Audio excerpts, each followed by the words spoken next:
Hello friends, स्वागत है Siddharth study point पे।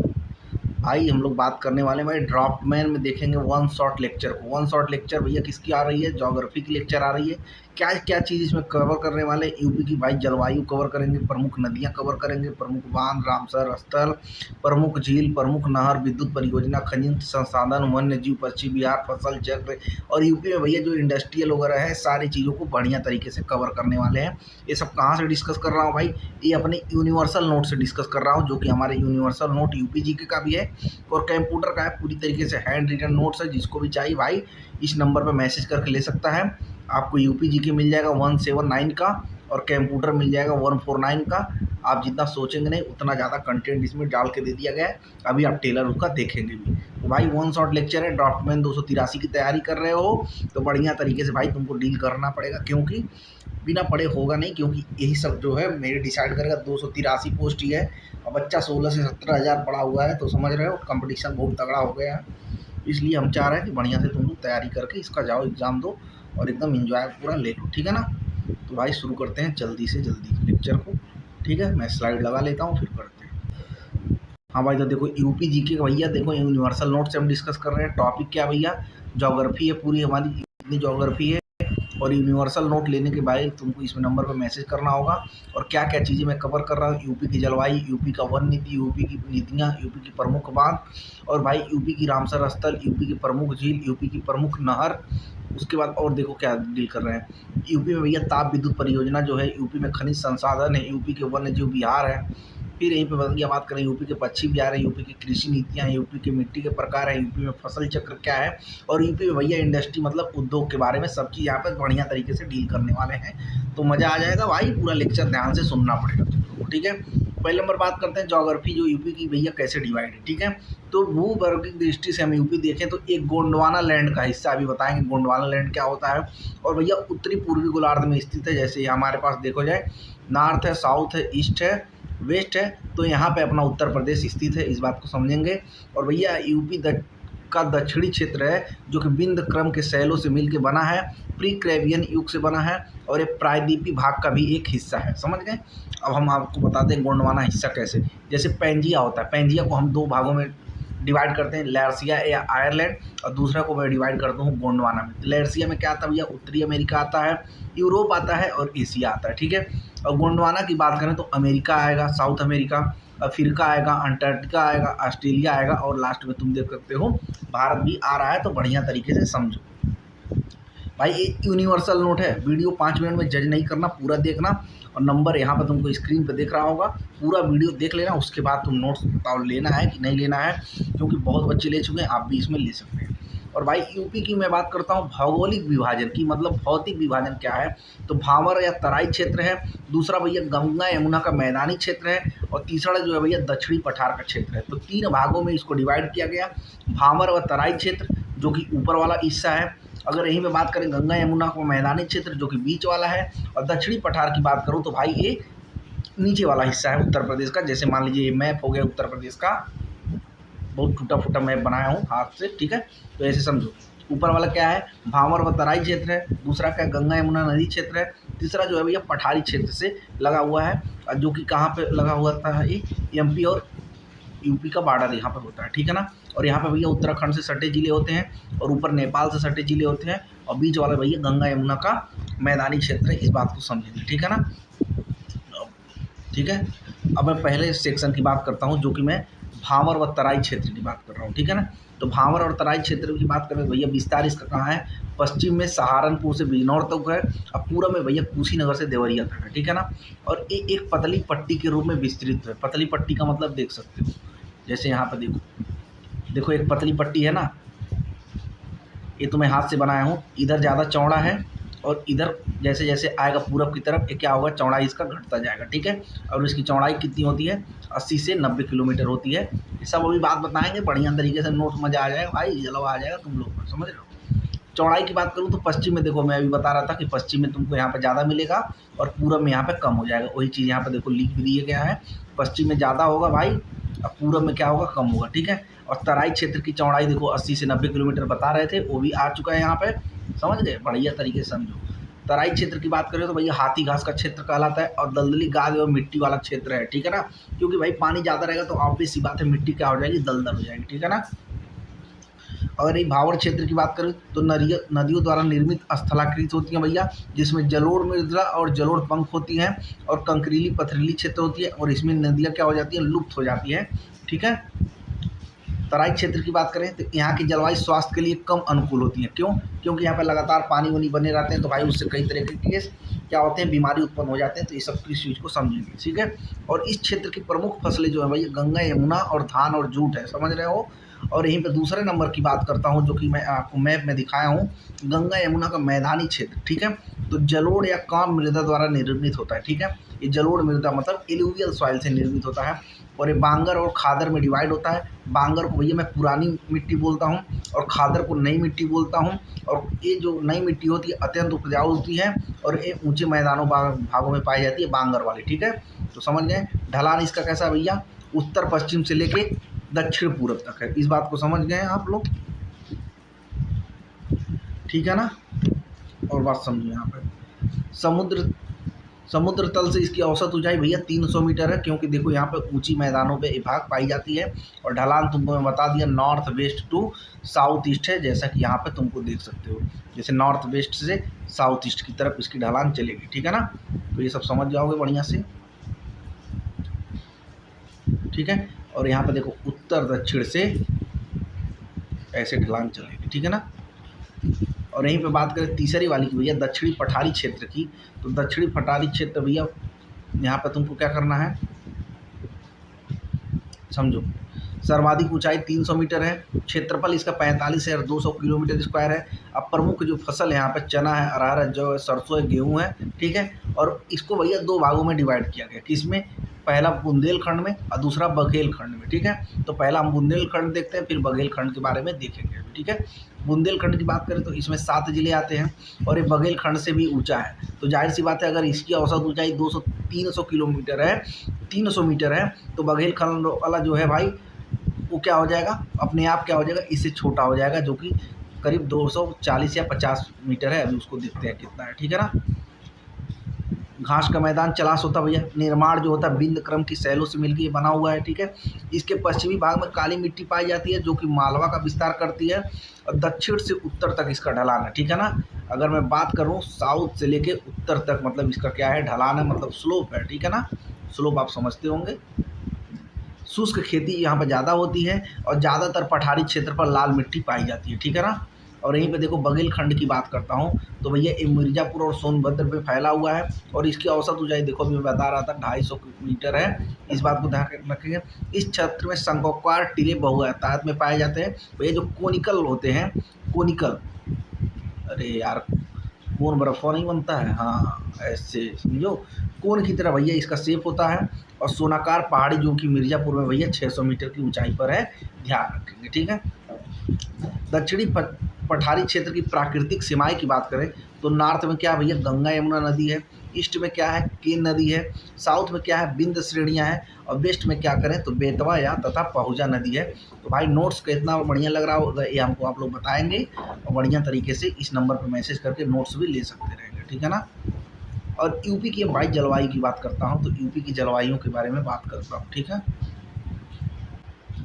उत्तर प्रदेश की जलवायु के बारे में बात करते भैया, कोपेन के अनुसार भैया शुष्क शीत मानसून है उत्तर प्रदेश की, ठीक है।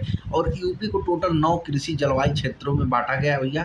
और थान रेस्ट के अनुसार समशीतोष्ण आर्द्र जल सुशवायु है इसका, ठीक है। कोपेन कैसा बोल रहा था, शुष्क शीत बोल रहा था, और ये क्या बोल रहा था, समशीतोष्ण बोल रहा था, ठीक है, थर्नथ्रेड ने, ठीक है ना। और वर्षा के आधार पर बात किया जाए तो प्रोफेसर स्टॉम्पम काशी सैयद अहमद के अनुसार आर्द्र उष्ण क्षेत्र है, और साधारण आर्द्र उष्ण क्षेत्र होता है, ठीक है ना। और यहीं पे बात करें वर्षा की भैया, तो सर्वाधिक वर्षा गोरखपुर में होती है, और न्यूनतम वर्षा जो है मथुरा में होती है। जलवायु कहिए उष्ण कटिबंध मानसूनी है, समशीतोष्ण है, उपोष्ण मानसूनी है, उष्ण प्रधान शीतोष्ण कटिबंध मानसूनी है, ठीक है। तो ज़्यादातर उष्ण कटिबंध ही पूछता है, ध्यान रखना, ठीक है ना। और मई और जून में सर्वाधिक तापमान यहाँ पर देखने को मिलता है। सर्वाधिक औसत तापमान भाई बुंदेलखंड में देखने को मिलता है, जिसके कारण क्या होता है भैया, भूमध्य रेखा यहाँ से मतलब कर्क रेखा गुजरती है और इसके निकट से, ठीक है ना। लू हवाएं जो होती हैं भैया पश्चिम हवाएं जो गर्मी में चलती हैं और शुष्क तथा गर्म हवाएं चलती हैं, ठीक है ना। कुल वर्षा की बात करें तो 89% दक्षिणी पश्चिमी मानसून से होती हैं, और दक्षिण पश्चिम मानसून की बात करें तो अरब सागर शाखा से अधिकांश वर्ष दक्षिण पठारी के क्षेत्र में होती है, और अधिकतर वर्षा भैया दक्षिण पश्चिमी मानसून की बंगाल की खाड़ियों से होती है। अब पूर्व से पश्चिम वर्षा की मात्रा कम होती जाती है, ठीक है ना। जैसे यहाँ पे देखो ये यूपी हो गया भाई, तो एक दक्षिण पश्चिम मानसून है, यहाँ से आ रहा है, बंगाल की खाड़ी की शाखा है, और एक अरब की सागर। इससे क्या होती है, वर्षा कम प्राप्त होती है, और इससे क्या होती है, वर्षा अधिक प्राप्त होती है। इस बात को समझ में आ गया। और यहाँ पे देखो ठंडी या जाड़े में पश्चिमी विक्षोभ या जेट स्ट्रीम से हल्की बारिश सर्वाधिक देखने को मिलती है। समझ में आया बात पूरी तरीके से। अब भैया शीत ऋतु की बात करता हूँ, ठीक है। प्रदेश में शीत ऋतु में तापमान दक्षिण से उत्तर की ओर कम होता है, ठीक है ना, दक्षिण से उत्तर की ओर कम होता है। प्रदेश के उत्तरी पश्चिमी जिलों में औसत तापमान भैया सबसे कम पाया जाता है, ये भी बात रखेंगे ध्यान। और जनवरी में भैया प्रदेश का सर्वाधिक ठंडा महीना होता है, ये भी बात रखेंगे। तत्वधार की बात करें तो भैया प्रदेश में शीतकाल और ग्रीष्मकाल में चक्रवाती एवं संवहनी वर्षा होती है, ठीक है ना। और प्रदेश में औसत वर्षा की स्थिति के बारे में हम बात करें तो तराई क्षेत्र में भैया 150 सेंटीमीटर सर्वाधिक वर्षा वाला होता है। पूर्वी मैदानी क्षेत्र में भैया 112 सेंटीमीटर तक होता है। मध्य क्षेत्र में 94 सेंटीमीटर होता है। दक्षिणी पठारी क्षेत्र में भैया 91 सेंटीमीटर तक होता है। और यहीं पे बात करें पश्चिमी क्षेत्र जो मैदानी क्षेत्र है 84 सेंटीमीटर तो होता है, जो कि न्यूनतम वर्षा वाला है। 83% वर्षा जून और सितंबर माह में होता है वर्षा ऋतु में दक्षिण पश्चिम मानसून से, ठीक है ना। 17% वर्षा जाड़ों में गर्मियों में होता है, दोनों मिला के, ठीक है। मैदानी क्षेत्र में बात करें तो सर्वाधिक वर्षा भैया गोरखपुर में 184 सेंटीमीटर होता है, और प्रदेश में औसत की बात करें तो 95 सेंटीमीटर का वर्षा होता है, ठीक है। इस बात को ध्यान रखें। और मैं आपको बताया हूँ कृषि जलवायु क्षेत्र में यूपी भैया टोटल 9 भागों में डिवाइड है, और भारत में टोटल 15 जलवायु हैं। बिहार में 4 हैं, मध्य प्रदेश में 11 हैं, राजस्थान में 10 हैं। तो इस वाले को ज़्यादा याद नहीं रखना है। यूपी में भैया कितने टोटल जलवायु क्षेत्र हैं, 9 हैं, और भारत में टोटल कितने हैं, 15 है, ठीक है। मिलान के लिए क्वेश्चन पूछ सकता है कि उत्तर प्रदेश में कितनी जलवायु है, इधर दे देगा 9, 15, 4, 11, और इधर दे देगा भैया भारत, इधर यूपी, बिहार, मध्य प्रदेश। तो यहाँ से आपको ऐसे मिलाना होगा। तो ये चारों डाटा मिलान वाले क्वेश्चन के लिए काफ़ी इंपॉर्टेंट बन जाती है, ठीक है। हम बात करते हैं जो 9 क्षेत्र कैसे कैसे हैं। भाबर और तराई है, पश्चिमी मैदान है, मध्य पश्चिमी मैदान है, दक्षिण पश्चिमी मैदान है, मध्य मैदान है, बुंदेलखंड है, उत्तर पूर्वी मैदान है, पूर्वी मैदान है, और विंध्य क्षेत्र है। तो इस बात को आप ध्यान रखेंगे, ठीक है। अब भाई उत्तर प्रदेश की थोड़ा सा मिट्टियों के बारे में हम लोग बात करना चाहते हैं। तो मिट्टी देखो, उत्तर प्रदेश की मिट्टियाँ भैया जो होती हैं, उत्तर प्रदेश की मिट्टियों को प्रोवाड़िया कृष्णन आदि वैज्ञानिकों ने विश्लेषण के आधार पर 2 भागों में डिवाइड किया, ठीक है। पहला क्या था, गंगा के विशाल मैदान की मृदाएं, और दूसरा क्या था, बुंदेलखंड की मृदाएं, जिसमें लाल राकड़ या परवा बोलते हैं, काली मार या कावड़ 2 की तरह की होती है, ठीक है ना। अभी पे बात करते हैं गंगा की विशाल मैदान की मृदाएं की। तो पहला बांगर होता है, दूसरा खादर होता है। तो बांगर के बारे में बताएं, एक पुरानी मृदा होती है, पुरानी जलोढ़ मृदा, और ये क्या होती है, नवीन जलोढ़ मृदा होती है। ये भूमि क्या होती है, अधिक उपजाऊ होती है, ये अधिक उपजाऊ नहीं होती है। तो इन सभी के बारे में पूरा डिटेल देखो यहाँ पर छापे हुए हैं, ठीक है। पुरानी जलोढ़ मृदा होती है, ऊंचाई वाले स्थानों पर पाई जाती है, लगभग 300 मीटर ऊंचाई पर, ठीक है। कहाँ पर मिलता है, बुंदेलखंड पर मिलता है, ठीक है। अगर ये बघेलखंड की बात करेगा तो 250 मीटर की ऊंचाई पर मिलेगा, ठीक है। समझो बात को भाई। ह्यूमस की पर्याप्त मात्रा इसमें होती है, पोटास व नाइट्रोजन की इसमें कमी होती है, फास्फोरस और चूना की पर्याप्त मात्रा होती है। जो चीज़ इसमें मैक्सिमम होगा वो यहाँ पे कम होगा, जो यहाँ पे मैक्सिमम होगा वो यहाँ पे कम होगा। जैसे यहाँ पे देखो, यहाँ पे ह्यूमस की कमी होगी क्योंकि यहाँ पर देखो ह्यूमस की मात्रा अधिक थी ना, तो यहाँ पे देखो कम हो गई। यहाँ पोटास की कमी थी, देखो यहाँ पोटास की अधिकता हो गई। यहाँ चूना पत्थर की अधिकता हो गई क्योंकि देखो यहाँ पे कम थी, ठीक है। और यहीं पे देखो तुम नवीन जलोढ़ मृदा इसको पहले बोलते हैं, और ऐसे स्थानों पर पाई जाती है जहाँ बाढ़ का पानी हर साल पहुँचता है, क्योंकि ये लगातार अपने साथ मिट्टी नए नए लेके आता है, ठीक है। हल्के रंग या छिद्रयुक्त महीन कण वाली मृदाएं होती हैं, ठीक है। मृदाएं मतलब मिट्टी है, ठीक है। भूण मृदा की बात करता हूँ तो भूण मृदा भैया जो होता है गंगा यमुना के बाढ़ वाले क्षेत्रों में पाया जाता है। 10 से 12 फीट ऊंची होती है। प्लेस्टीना युग के निर्माण में होता है। बलुई मिट्टी से निर्मित होता है। नदियों द्वारा निर्मित होता है। इस नंबर पर मैसेज करके नोट्स ले लो। देखो बहुत बेहतरीन नोट्स बनाया गया है। जब पूरा लेक्चर देखोगे तब समझ में आएगा। टर्शियरी मिट्टी की बात करते हैं। तृतीयक मिट्टी तो उत्तर प्रदेश के शिवालिक पहाड़ी क्षेत्रों में पाई जाती है। इस मिट्टी में चाय की खेती की जाती है। ठीक है। लाल मिट्टी की बात करता हूँ भैया, बिंद सेलों के टूटने से बनी है। इसमें लोहे की मात्रा अधिकतम पाई जाती है। लाल होने के कारण क्या होता है, इसमें आयरन ऑक्साइड की उपस्थिति के कारण ये लाल होता है। इस बात को ध्यान रखेंगे। ठीक है।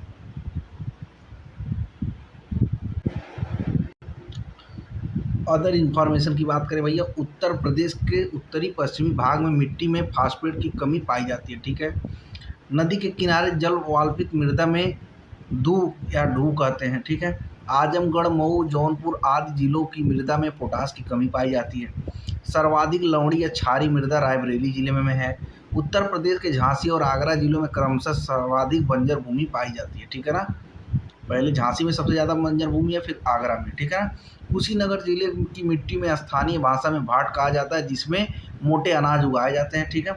बुंदेलखंड क्षेत्र में भैया लाल मृदा या पाड़वा, भाड़, राकड़, मोटा आदि मृदाएं पाई जाती हैं। ठीक है। लाल मृदा जो भैया मिर्जापुर, सोनभद्र एवं झांसी जिलों में पाई जाती है।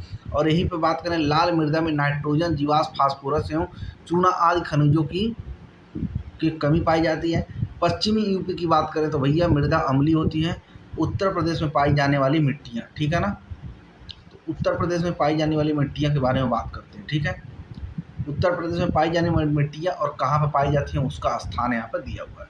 कंकरीली पथरीली मिट्टी जो है भावर क्षेत्र में पाई जाती है। समतल नम दलदली उपजाऊ मिट्टी भैया तराई क्षेत्र में पाई जाती है।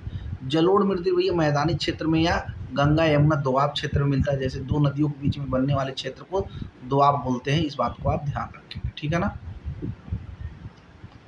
लवणी व क्षारीय मृदा की बात करें भैया तो ये क्या होती है, पश्चिमी और दक्षिणी उत्तर प्रदेश में होती है। और यहीं पे बात करें मरुस्थली मृदा की तो पश्चिमी उत्तर प्रदेश में मुख्यतः मथुरा, आगरा, अलीगढ़।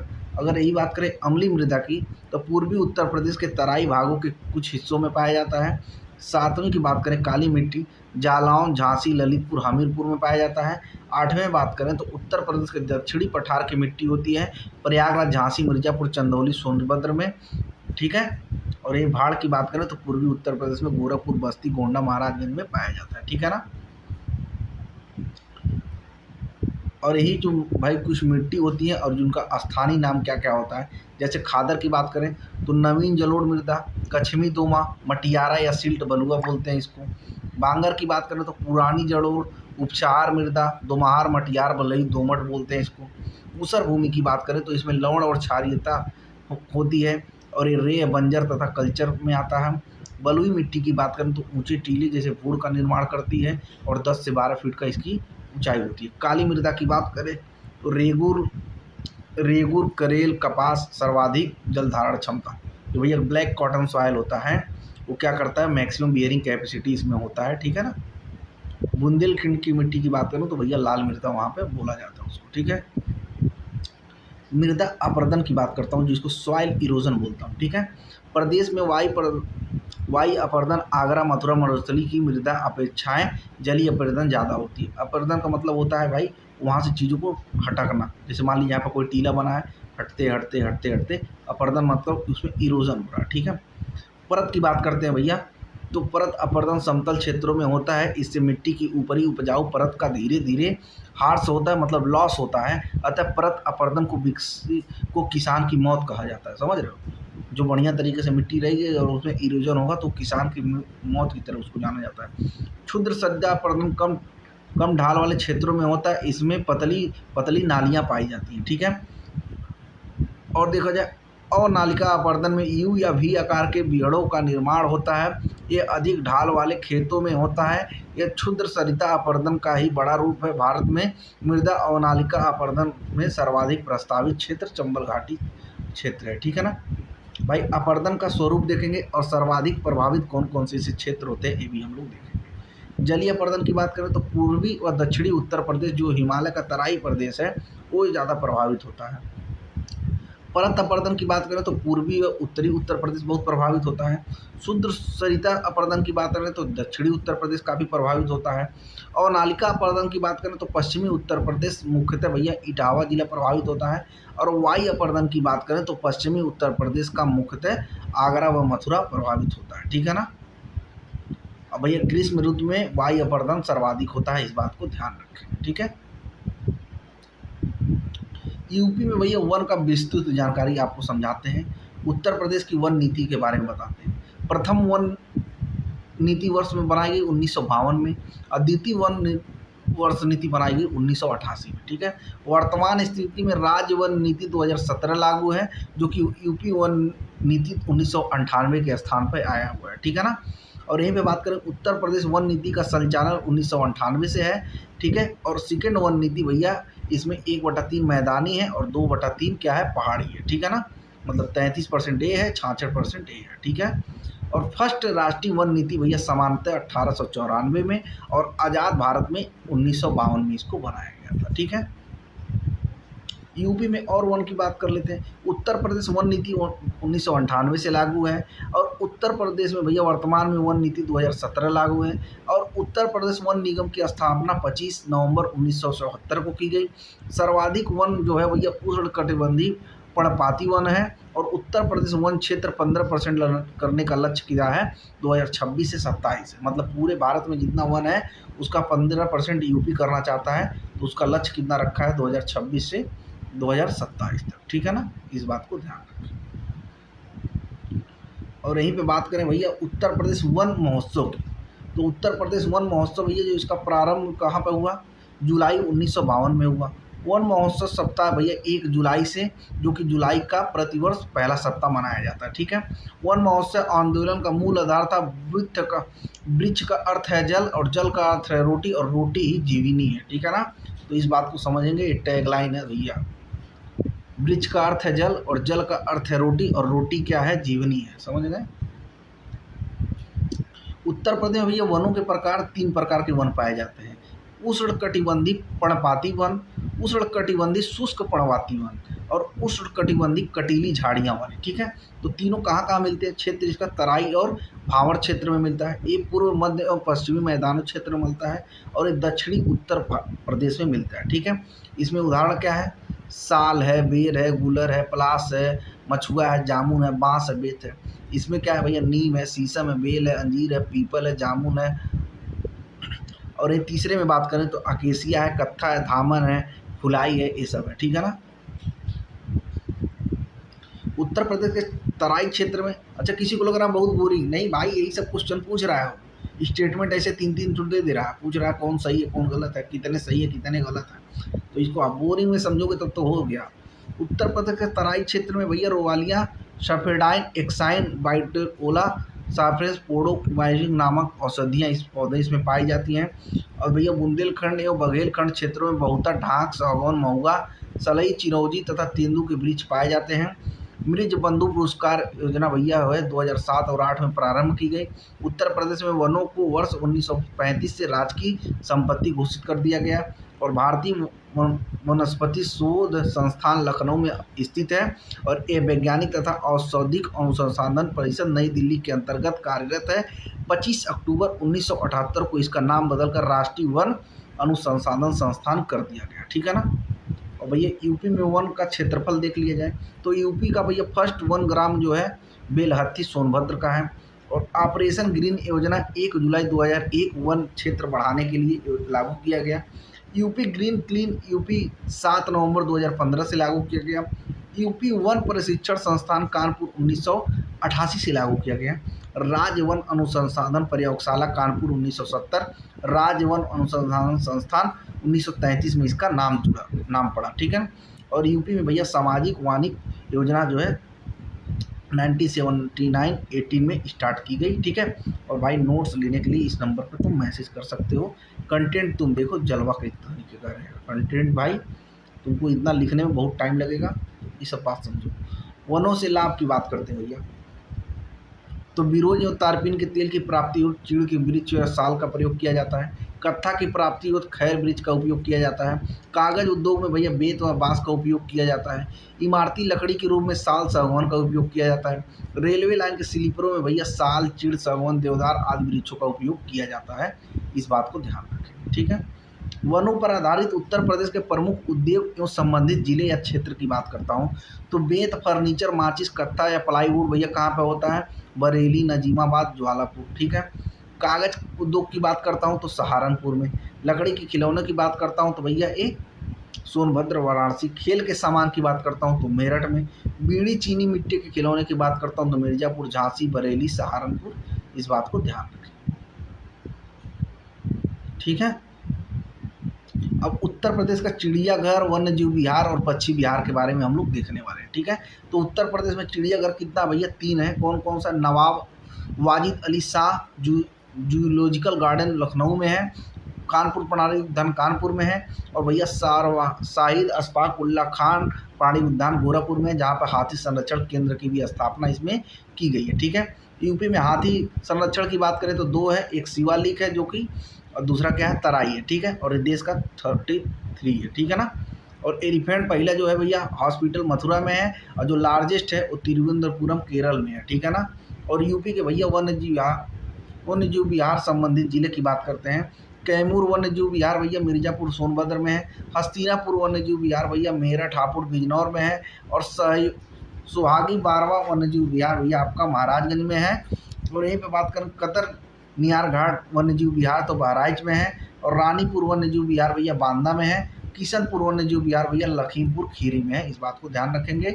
और यहीं पे बात करें कछुआ वन्य जीव विहार वाराणसी में है। चंद्रप्रभा वन्य जीव विहार भैया चंदौली में है। राष्ट्रीय चंबल वन्य जीव विहार भैया आगरा एवं इटावा में है। महावीर स्वामी वन्य जीव विहार भैया ललितपुर में है। इस बात को आप ध्यान रखें। और चीज़ आपको समझाते हैं।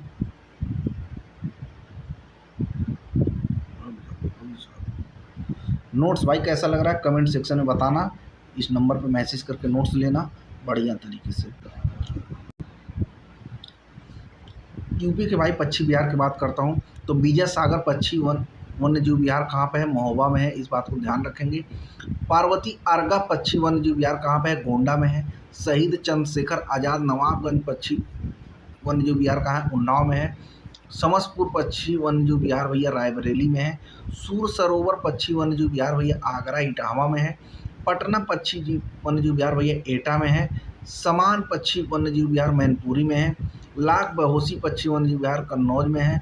बखीरा पक्षी वन्य जीव विहार संत कबीर नगर में है। सांडी पक्षी वन्य विहार भैया हरदोई में है। शेख झील पक्षी वन्य जीव विहार भैया अलीगढ़ में है। और यहीं पे बात करें ओखला पक्षी वन्य जीव विहार गौतम बुद्ध नगर में है। जयप्रकाश नारायण सुरहा ताल पक्षी वन्य जीव विहार बलिया में है। डॉक्टर भीमराव अंबेडकर वन्य जीव पक्षी विहार भैया प्रतापगढ़ में है। इस बात को ध्यान रखें। अब भाई हम लोग बात करेंगे यूपी की नदियों के बारे में। बढ़िया तरीके से देखेंगे यूपी की नदियाँ कैसी कैसी हैं। पहले तो 3 तरह का नदियाँ होती है। एक हिमालयन नदियाँ हैं, एक मैदानी नदियाँ, और तीसरी क्या है? पहाड़ी वाली नदियाँ हैं, पठारी वाली, ठीक है। तो भैया हिमालयन नदी तंत्र की बात करते हो तो इसका जल का स्रोत कहाँ से आता है? तो ग्लेशियर या हिमनाद या वर्षा का जल, ठीक है। बर्फ़ के पिघलने से या वर्षा के जल से इसका जल का स्रोत है। इन्हें सदा नीर या सदाबहार कहते हैं। ये नदियाँ अपने शिशु अवस्था या युवा अवस्था में है। तो हिमालय की नदियाँ काफ़ी इंपॉर्टेंट है क्योंकि ये अपने युवा अवस्था में भैया। मैदानी नदी की बात करता हूँ, वर्ष भर जल नहीं रहता इसमें, पूरे वर्ष इसमें जल नहीं रहता है। और इसमें जल का स्रोत क्या है भैया? वर्षा का पानी है। पठारी की बात करता हूँ, ये ग्रीष्म काल में सूख कर नाले में परिवर्तित हो जाती हैं। और इसके में भी भैया जल का स्रोत जो है वर्षा का है। तो देख सकते हो दोनों 2 लाइन लिखने से बढ़िया दोनों को यहाँ पर ऐसे करके दिखा दिए, समझे? एकदम डिजाइन से व्यवस्था बना दी है इसका। तो यूपी में भाई तुम बतिया समझो बात। हिमालय की नदियों में तुम्हारा इंपॉर्टेंट कौन सा है? गंगा है, यमुना है, रामगंगा है, इससे शारदा है, सरयू है, राप्ती निकलता है। मैदानी नदियों में बात करो वरुणा, ईशान, राई है, गोमती है भाई, तुम समझो। पठारी क्षेत्र की नदियाँ की बात करें सोन से, ब्रिलियंट, रिहंद की बात करें टोंस, कर्मनाशा की बात करें चंबल और बेतवा है। तो ये सब नदियाँ थी। और यूपी में भाई 8 तरह के बेसिन पाए जाते हैं। कौन कौन से बेसिन पाए जाते हैं यहाँ पर समझो। गंगा नदी बेसिन, यमुना नदी बेसिन, रामगंगा नदी बेसिन, घाघरा नदी बेसिन, गोमती नदी बेसिन, गंडक नदी बेसिन, राप्ती नदी बेसिन और यहाँ पर तुमको सोन नदी बेसिन। तो टोटल 8 नदी बेसिन है, ये सब ध्यान रखना पड़ेगा आप लोग। भाई जिसको नोट चाहिए नंबर पर मैसेज करेगा 179 में, आप बहुत बेहतर नोट पा जाएंगे। आप कंटेंट देखिए भाई, पूरे यूट्यूब पे आपको 1-1.5 घंटे में पूरा ज्योग्राफी करा दे रहा हूँ, जो कि 25-30 घंटे की बात है। 25-30 घंटे क्यों, नोट से करा दे रहे हैं ना। अभी लिख लिख के कराएंगे तो भाई 30 घंटे से कम नहीं लगेगा, समझ रहे हो। गंगा नदी की बात करें तो स्रोत कौन सी है भैया, गंगोत्री है। कहाँ से निकलती है, उत्तराखंड से भागीरथी प्लस अलकनंदा से मिलकर, ठीक है। इसका मुहाना कहाँ पर है, बंगाल की खाड़ी में है। बहाव कैसा है भैया, पश्चिम से पूरब की तरफ है। प्रवेश कहाँ पे करता है, बिजनौर में। निकास कहाँ पे करता है, बलिया में। और टोटल 28 जिलों में बहता है। और पूरी लंबाई कितनी है, 2525 किलोमीटर है, जो कि यूपी में 1450 किलोमीटर बहता है। और सबसे बड़ी सहायक इसकी कौन सी नदी है, यमुना नदी है। पंच प्रयाग की बात करें तो विष्णु प्रयाग, नंद प्रयाग, कर्ण प्रयाग, रुद्र प्रयाग और देव प्रयाग। अभी इसके बारे में बेहतरीन ट्रिक भी आपको दिखाते हैं। जैसे आपका अभद्र अभरा आधा विष्णु है, आ से अलकनंदा, पी से पिंडारी और कर्णप्रयाग, ठीक है। तो अलकनंदा और पिंडारी मिलकर कर्णप्रयाग बनाती हैं। अलकनंदा और भागीरथी मिलकर देवप्रयाग बनाती हैं। अलकनंदा और मंदाकिनी मिलकर रुद्रप्रयाग बनाती है। अलकनंदा और धौला गंगा मिलकर भैया विष्णु प्रयाग बनाती हैं। और अलकनंदा प्लस नंदगिरी मिलकर नंद प्रयाग बनाती हैं। तो बढ़िया तरीके से ट्रिक से भी बता दिए, एकदम बढ़िया मक्खन की तरह क्लियर हो जाएगा भाई तुमको। और भैया उत्तर प्रदेश बिहार बॉर्डर में गंडक बहती है, घाघरा बहती है और कर्नासा बहती है। यूपी नेपाल बॉर्डर में भैया शारदा बहती है। और उत्तर प्रदेश हरियाणा बॉर्डर पे यमुना बहती है। इस बात को ध्यान रखना है, ठीक है। अब गंगा नदी को देख ली, अब यमुना नदी का पोस्टमार्टम करते हैं, क्या इसका दिक्कत है। स्रोत क्या होता है भैया, यमुनोत्री हिमनाथ बंदरपूंछ उत्तराखंड से, ठीक है। मुहाना कहाँ है, गंगा में प्रयागराज से संगम, ठीक है ना। यूपी में प्रवेश कहाँ से करता है, सहारनपुर से। चंबल इटावा में इससे मिलती है, ठीक है। तो चंबल जो है इटावा में आके इससे मिलती है। बेतवा हमीरपुर में आके इससे मिलती है। केन जो है भैया बांदा में इससे आके मिलती है। और यूपी के 20 जिलों से ये बहता है। और गंगा भैया टोटल 28 जिलों से बहता है, इस बात को ध्यान रखिएगा। और 5 राज्यों से होके बहता है भैया, उत्तराखंड, हरियाणा, हिमाचल प्रदेश, दिल्ली और उत्तर प्रदेश, ठीक है। तंत्र की बात करो तो गंगा नदी की सबसे बड़ी सहायक नदी यमुना है। इसका तंत्र देखो, जैसे मान लो ये गंगा नदी है, ठीक है। अब देखो यहाँ गंगा से निकला हुआ है ये यमुना, ठीक है, सबसे बड़ा हो गया। यमुना से देखो यहीं से निकल गया हिंडन, ठीक है। अब यहीं यमुना से देखो केन निकला, बेतवा निकला, सिंध निकला, ठीक है। अब यहाँ देखो ये वाली नदी चंबल है। चंबल से कौन कौन से निकली, पार्वती निकली, काली सिंघा निकली, छिप्रा निकली और मेज निकली और बनारस निकली, समझ रहे हो। तो ये सब जलवा आता है भैया इस हमारे नोट्स का। और यूपी में भैया सबसे प्रदूषित नदी है। और एक बृहद चाप का निर्माण करती है। जैसे देखो ऐसे है ना ये चाप, तो भैया बृहद वक्र यहाँ मतलब चाप का निर्माण करती है। तो यहाँ साइड पे हम लिख दिए हैं यूपी में बृहद चाप का निर्माण करती है, ठीक है ना। अब भैया गोमती नगर का पोस्टमार्टम करते हैं। गोमती नदी में क्या है भैया, इसका देखते हैं जलवा। उत्तर प्रदेश की सबसे बड़ी मैदानी नदी है, तो ये भी इम्पोर्टेंट हो गया। वो दोनों बड़ी नदियों के लिए जानी जाती हैं, तो ये मैदानी नदियों के लिए जाती जाती है। स्रोत क्या है भैया, फुलहर झील गोमतमाल पीलीभीत से है। गाजीपुर के निकट एक गंगा में जाके मिल जाती है। लखनऊ, सीतापुर, जौनपुर से होके बहती है। गंगा की एकमात्र सहायक नदी जिसका उद्गम मैदान में है, समझ रहे हो। तो मैदान में इसका उद्गम होता है, क्योंकि इसीलिए तो ये मैदानी की सबसे बड़ी नदी है। और जिसको सहायक नदियाँ भैया सई हैं, गचई हैं, जोमकाई हैं, कुकरेला है, कल्याणी है, गिरी है, वरना है, ठीक है। ये सब ध्यान रखो, सहायक वाला उतना इंपॉर्टेंट नहीं है, लेकिन ये जानना भैया सबसे बड़ी मैदानी नदी है। और इसका उद्गम जो है मैदानी क्षेत्र में होता है। और ये गाजीपुर के निकट में गंगा से जाके मिलता है। और ये लखनऊ, सुल्तानपुर, जौनपुर से होके बहता है, इस बात को ध्यान रखें। अब यहीं लगे हाथ रामगंगा नदी की बात करें तो उद्गम भैया इसका दुधवा टोली उत्तराखंड से होता है, ठीक है। और ये बिजनौर से यूपी में प्रवेश करता है और कन्नौज में जाके गंगा से मिल जाता है, ठीक है। जिम कार्पेट नेशनल राष्ट्रीय उद्यान से होकर बहती है। और गंगा की ये भी एक सहायक नदी है, ठीक है। नदी तंत्र समझ में आया था ना, बढ़िया तरीके से डिजाइन किए थे। घाघरा नदी की बात करें भैया तो ये भी क्या है, उद्गम इसका जो होता है माप चांगुज हिमनाथ तिब्बत से होता है। शीश पानी के निकट एक गहरे गड्ढे का निर्माण करती है। गोंडा तथा अयोध्या में इसे सरयू नदी भी कहते हैं, ठीक है ना। तो घाघरा को ही सरयू कहा जाता है, कहाँ पे, गोंडा और अयोध्या में। और इसकी जो सहायक नदियाँ भैया करनाली है, सिंटी है, बेरी है, राप्ती है, छोटी गंडक है, ध्यान रखना। शारदा नदी की बात करता हूँ भैया, श्रद्धा नदी की। अन्य नाम इसका भैया गौरी गंगा है, काली नदी है, काली गंगा है। उत्तर प्रदेश नेपाल बॉर्डर पे बहती है। उद्गम जो है इसका मिलाप ग्लेशियर उत्तराखंड से है। पीलीभीत नेपाल सीमा पर बहती है और वर्षा सीतापुर से एक घाघरा में मिलती है। ठीक है ना, इस बात को ध्यान रखें। राप्ती नदी की बात कर लेता हूँ, छोटा सा गोरखपुर में बहता है और देवरिया में घाघरा नदी से मिलता है। ठीक है। रूमकोट नेपाल से इसका उद्गम होता है और प्रमुख जो सहायक नदी इसकी रोहिणी है। ठीक है ना। और यहीं पे और बात करता हूँ, चंबल नदी के बारे में बात करता हूँ भाई। चंबल नदी की बात करता हूँ, सोच लो अगर यही मैं लिख के पढ़ाता तो कितना टाइम लगता।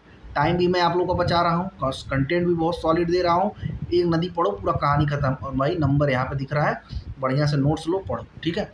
उद्गम की बात करें तो भैया जानाबाव पहाड़ी जो कि एमपी बिंद श्रेणी की है और एमपी राजस्थान उत्तर प्रदेश में बहती है। सहायक नदी जो इसकी होती है काली सिंध होती है, पार्वती होती है और वह मानस होती है। पंचनंदा की बात करता हूँ, इटावा से यमुना में मिलती है और अन्य नाम इसका है चरमावती और चरणनावती। समझ रहे हो। चंबल नदी की बात करता हूँ, चंबल नदी पर बांध। ठीक है। तो चंबल नदी पर कौन कौन से बांध है, तो गांधी सागर बांध है मध्य प्रदेश में, राणा प्रताप सागर बांध है, जवाहर सागर बांध है, कोटा बैराज है जो कि कहाँ पे तीनों है, राजस्थान में है। तो समझ रहे हो, तीन जगह राजस्थान लिखने से अच्छा है एक तीर मारे और तीनों ही राजस्थान निपटा दिए। समझ रहे, तो ये बढ़िया नोट रहेगा पूरा। सोन नदी की बात करें भाई, अमरकंटक पठार से उत्तरी मैदान भाग से निकलती है। नदी का चैप्टर तुम छोड़ नहीं सकते, नदी से क्वेश्चन हमेशा पूछ रहा है। उत्तरोत्तर की बात करते हैं भैया, उत्तरोत्तर बहती है। ठीक है। पटना के निकट गंगा से मिलती है। भैया कहाँ कहाँ से, मध्य प्रदेश, उत्तर प्रदेश, झारखंड और बिहार से बहती है। सहायक नदियाँ जो है इसकी उत्तरी कोयल है, कनहर है और रिहंद है। अब प्रसिद्धि की बात करें तो सोनभद्र में ये स्थित है। ठीक है ना। बेतवा नदी की बात करूँ भैया, कुमारगांव रायसेन एमपी से निकलती है। संस्कृत में इसे बेत्रवती भी कहते हैं और हमीरपुर से यमुना में मिलती है और ललितपुर झांसी जलौन हमीरपुर से बहती है। ठीक है ना। तो इस बात को समझो। केन नदी की बात करता हूँ तो उद्गम भैया कैमूर पहाड़ियों से होता है। इसे कर्णवादी के नाम से भी जाना जाता है। ये भोजवा वांदा के निकट यमुना में मिलती है। और सिंध की बात करूँ, ये यमुना की सहायक नदी है जो कि जगमनपुर जालौन में यमुना से मिलती है। ठीक है। अन्य तथ्य देखो, सई नदी हरदोई के बिजवाना झील से निकलती है और राजघाट जौनपुर में जाके गोमती से मिल जाती है। और हिंडन नदी सहारनपुर जिले में ऊपरी शिवलिक से निकलकर गौतम बुद्ध नगर जिले में नोएडा के सोमनाथ गांव के समीप यमुना से मिलती है। और मगई नदी गंगा की उप सहायक नदी है। ठीक है। ये सब थोड़ा सा एडिशनल चीज़ है। ठीक है।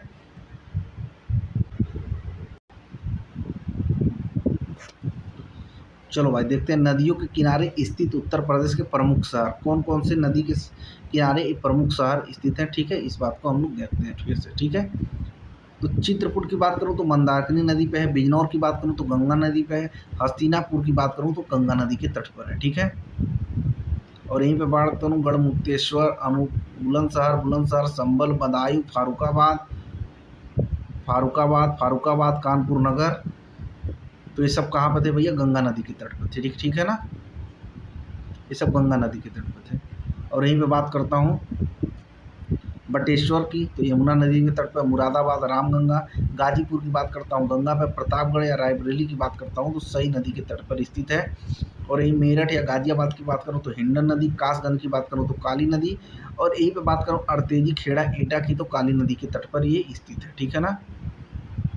और समझो भाई कहाँ पर कहाँ है। मिठूर कानपुर की बात करूँ तो गंगा नदी। कानपुर नगर गंगा नदी। चेकरी कानपुर की बात करूँ गंगा नदी। बक्सर उन्नाव गाजी गंगा नदी। कन्नौज गंगा नदी। डलमऊ भैया रायबरेली, ये भी गंगा नदी पे है। और ये भी कलंकर प्रतापगढ़, ये भी गंगा नदी। श्रवेश्वर प्रयागराज, ये भी गंगा नदी। प्रयागराज गंगा नदी। सिरसा प्रयागराज, ये भी गंगा नदी। मिर्ज़ापुर, ये भी गंगा नदी। ठीक है। सैदपुर जो कि गाजीपुर है, ये भी गंगा नदी। बरेली जो है रामगंगा। लखीमपुर खीरी गोमती नदी। ठीक है।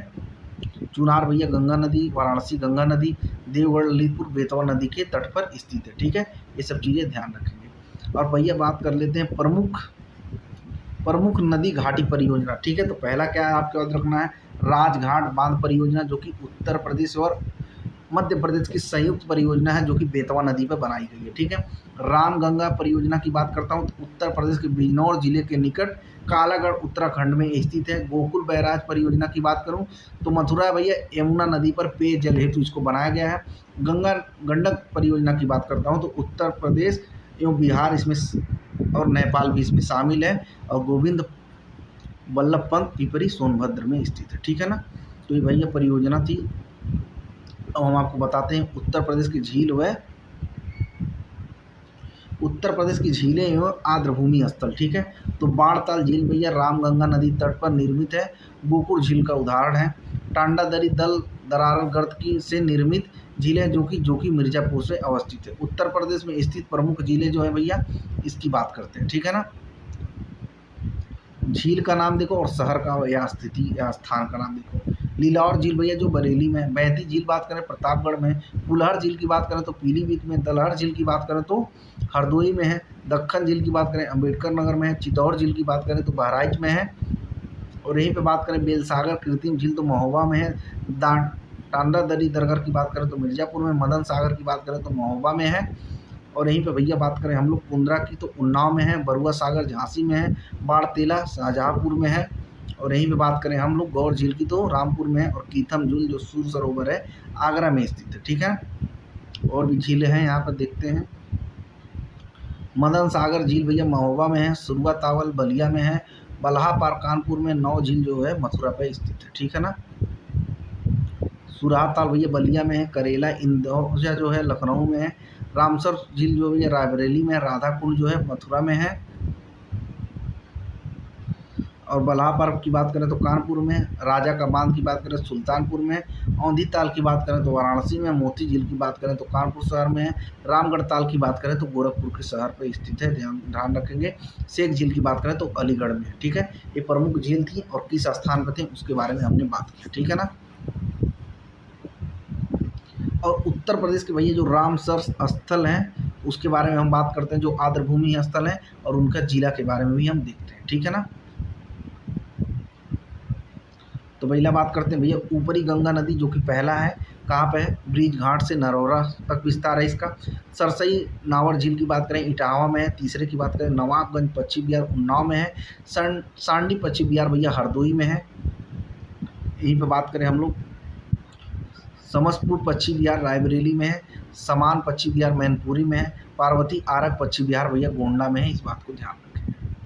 सूर सरोवर की बात करें तो आगरा में है, हैदरपुर की बात करें तो नवाएं भैया है, मुजफ्फरनगर बिजनौर में है, और बखीरा वन पश्चिम वन्य बिहार भैया संत कबीर नगर में है, और ये लेटेस्ट 10वां है, इस बात को ध्यान रखें।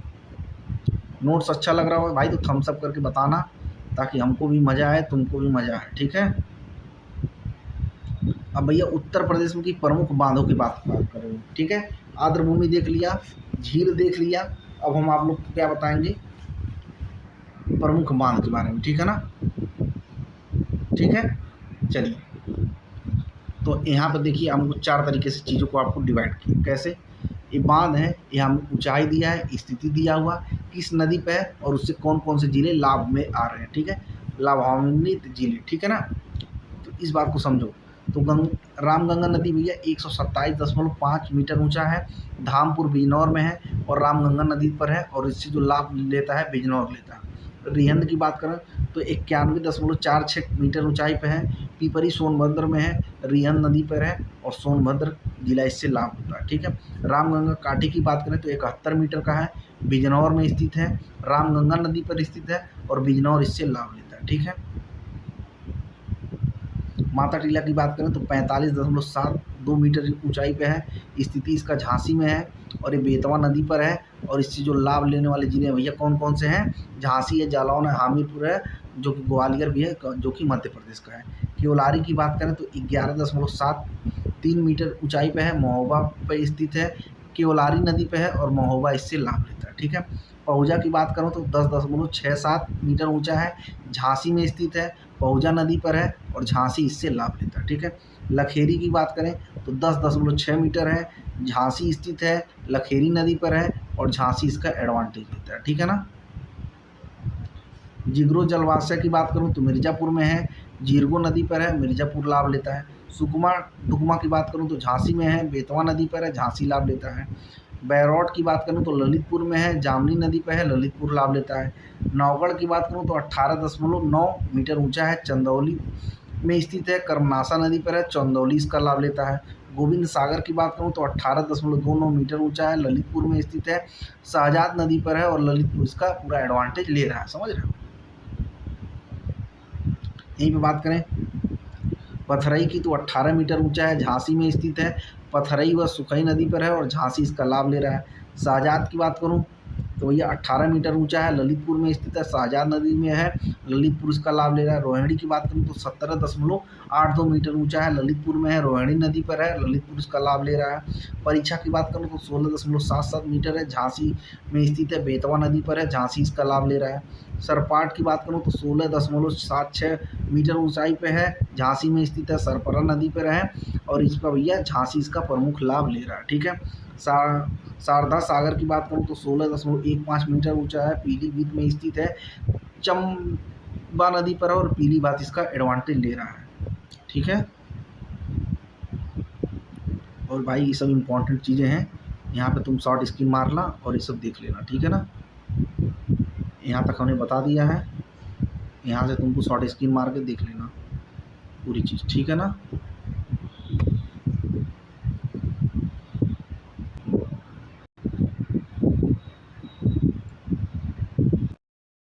चलो भाई अब हम लोग देखते हैं यहाँ पे नंबर यही पे है भाई, मैसेज करके यूनिवर्सल नोट है भाई, पूरा हर जगह काम आने वाला है।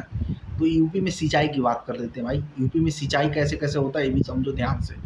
सिंचाई के साधन कौन कौन से हैं? नलकूप से भैया 74.9% सिंचाई करते हैं, नहर से 15.2 करते हैं और कुआं और तालाब व अन्य से 9.8% सिंचाई हम करते हैं, ध्यान रखना। चलो भाई उत्तर प्रदेश में हम लोग सिंचाई देखेंगे। उत्तर प्रदेश में सिंचाई देखो किस किस तरीके से होता है, ठीक है ना। उत्तर प्रदेश में देखो भाई नलकूप जो होता है उससे 74.9% सिंचाई होता है और नहर से भाई तुम्हारा 15.2% होता है, कुआं तालाब और अन्य संसाधन से 9.8% होता है, इस बात को ध्यान रखोगे, ठीक है।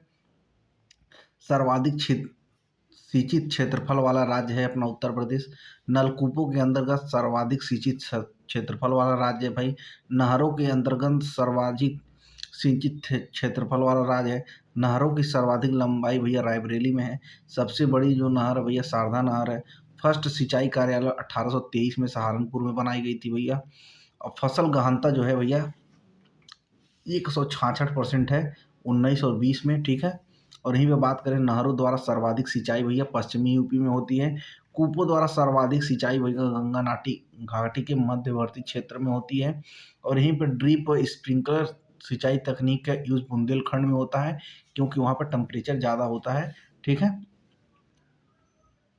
और यहीं पे बात करें यूपी का प्रतापगढ़ जिला अपनी भूमिगत जल क्षमता का उपयोग सर्वाधिक करता है, ठीक है ना। तो भाई नहरों का नाम लिख देते हैं और उसकी कितनी लंबाई है, कब क्या हुआ था। पूर्वी यमुना नहर भैया 1830 में उसका निर्माण हुआ था, 1440 किलोमीटर लंबाई है। ऊपरी गंगा नहर की बात करें तो 1854 में निर्माण हुआ था, 6496 किलोमीटर लंबाई है।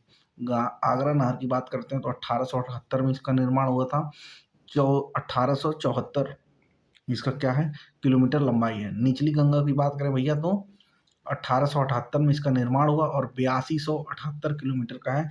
शारदा नहर की बात करें तो 1928 में निर्माण हुआ और 9961.3 किलोमीटर का इसकी लंबाई है, ठीक है। अब यहीं पे बात करते हैं पूर्वी यमुना नहर की, तो भैया यूपी की सबसे पुरानी नहर है, खुदाई 1661 में शाहजहाँ काल में हुई थी, निर्माण का श्रेय इसको अली मर्दाना को जाता है। मुख्य नहर की लंबाई जो है 197 किलोमीटर है, इसे दोआब नहर भी कहा जाता है, ठीक है ना।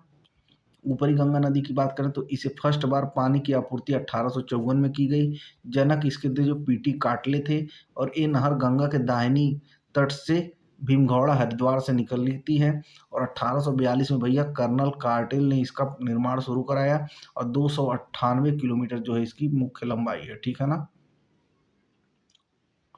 और भाई देखते हैं परियोजना, देखते हैं कहाँ पर है, नदी पे है और परियोजना से शामिल राज्य। ठीक है, तो राजघाट बांध एवं नहर परियोजना भैया ललितपुर में है, बेतवा नदी पर है, उत्तर प्रदेश और मध्य प्रदेश का लाभ लेते हैं। ठीक है, बाण सागर बांध एवं नहर परियोजना भैया सहडोला में है, मध्य प्रदेश में, सोन नदी पर है और उत्तर प्रदेश, मध्य प्रदेश और बिहार और अब झारखंड भी इसका लाभ ले रहा है। ठीक है ना। गंडक नहर परियोजना की बात करते हैं तो नेपाल में है, बूढ़ी गंडक नदी पर है, उत्तर प्रदेश, बिहार, नेपाल में भी शामिल है। ठीक है, हथनी कुंड बैराज की बात करता हूँ तो सहारनपुर में स्थित है भैया, यमुना नदी पर है, उत्तर प्रदेश, हरियाणा, हिमाचल प्रदेश और दिल्ली, राजस्थान इसमें शामिल है। ठीक है ना, परियोजना में। और भाई अभी ही तुम देखो कौन कौन सा नहर है और उसमें कौन कौन से, कहाँ से उसका उद्गम है और कौन कौन से उससे जिले लाभ लेते हैं। जैसे पूर्वी यमुना नदी की बात करूँ तो फैजाबाद, सहारनपुर में और यमुना नदी के बाएं से ये निकलता है। ठीक है, और इससे लाभ जोन लेता है सहारनपुर, मुजफ्फरनगर, मेरठ, गाजियाबाद और दिल्ली। ठीक है ना।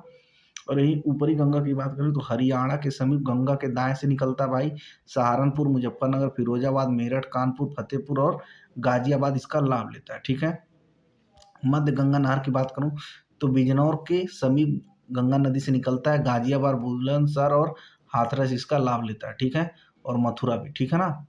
और यहीं पर निचली गंगा की बात करें तो नरौरा बुलंदशहर के समीप गंगा नदी से निकलता है, बुलंदशहर, अलीगढ़, एटा, फारुखाबाद, मैनपुरी, फिरोजाबाद, कानपुर, फतेहपुर इसका एडवांटेज लेता रहता है। ठीक है ना भाई। और यहीं पे बात करें आगरा नहर की तो ओखला दिल्ली के समीप यमुना से निकलती है, मथुरा, आगरा, दिल्ली, भरतपुर, राजस्थान, गुड़गांव, हरियाणा इसका लाभ लेता है। शारदा नहर की बात करूं तो भैया 1918 से 1928 तक बनवासा के समीप शारदा नदी से यूपी की सबसे लंबी नहर प्रणाली है, जिससे पीलीभीत, बरेली, शाहजहाँपुर, उन्नाव, बाराबंकी, लखनऊ, रायबरेली, सुल्तानपुर, हरदोई लाभ लेता है। सरयू घाट घाघरा नहर की बात करता हूँ भैया, करतनिया घाट के समीप शारदा नदी से बहराइच, श्रावस्ती, बलरामपुर, गोंडा, बस्ती ये सब लाभ लेते हैं। बेतवा नहर की बात करूँ तो परीक्षा झांसी के समीप है, बेतवा नदी से झांसी, हमीरपुर, जालौन में है। केन नहर की बात करता हूँ तो पेन्ना एमपी के पास केन नदी से है और बांदा में है। ठीक है, और यहीं पे बात करता हूँ मैं गंडक नहर का तो नेपाल में बूटी बूढ़ी गंडक से निकलती है, कुशीनगर, महाराजगंज, देवरिया इससे लाभ लेते हैं, इस बात को ध्यान रखो। रानी लक्ष्मीबाई बांध नगर की बात करता हूँ तो माता टीला झांसी के पास से बेतवा नदी से निकलता है, झांसी, हमीरपुर, जालौन इससे लाभ लेते हैं। ठीक है, रिहंद घाटी योजना नहर की बात करूँ तो पीपरी, सोनभद्र के पास रिहंद से निकलता है, मिर्जापुर, सोनभद्र, वाराणसी और प्रयागराज भैया इससे क्या करते हैं, लाभ लेते रहते हैं। ठीक है ना। यहीं पे बात करूँ ललितपुर बांध नहर की तो ललितपुर के पास शहजाद नदी से निकलता है, ललितपुर, झांसी, हमीरपुर, जालौन इससे लाभ लेते हैं। हमीरपुर नहर की बात करूँ तो हमीरपुर के पास यमुना नदी से निकलता है, झांसी, हमीरपुर, जालौन इससे लाभ लेते हैं। कहोद नहर की बात करें तो झांसी के पास बेतवा नदी से निकलता है, झांसी और जालौन इसका लाभ लेते हैं। अर्जुन बांध नहर की बात करूँ तो चरकारी हमीरपुर के पास से अर्जुन नदी से निकलती है भैया, हमीरपुर इसका लाभ लेता है। महोदा बांध नहर की बात करें तो हमीरपुर के पास बिरमा नदी से और हमीरपुर इसका लाभ लेता है। अरोरा बांध नहर की बात करूँ तो अरोरा वाराणसी गड़ई नदी से निकलती है, वाराणसी, मिर्जापुर इसका लाभ लेता है। नगवा बांध नहर की बात करूँ तो नगवा के पास कर्मनाशा नदी से निकलता है, मिर्जापुर और सोनभद्र इसका लाभ लेता है। भाई ये सब बात समझो।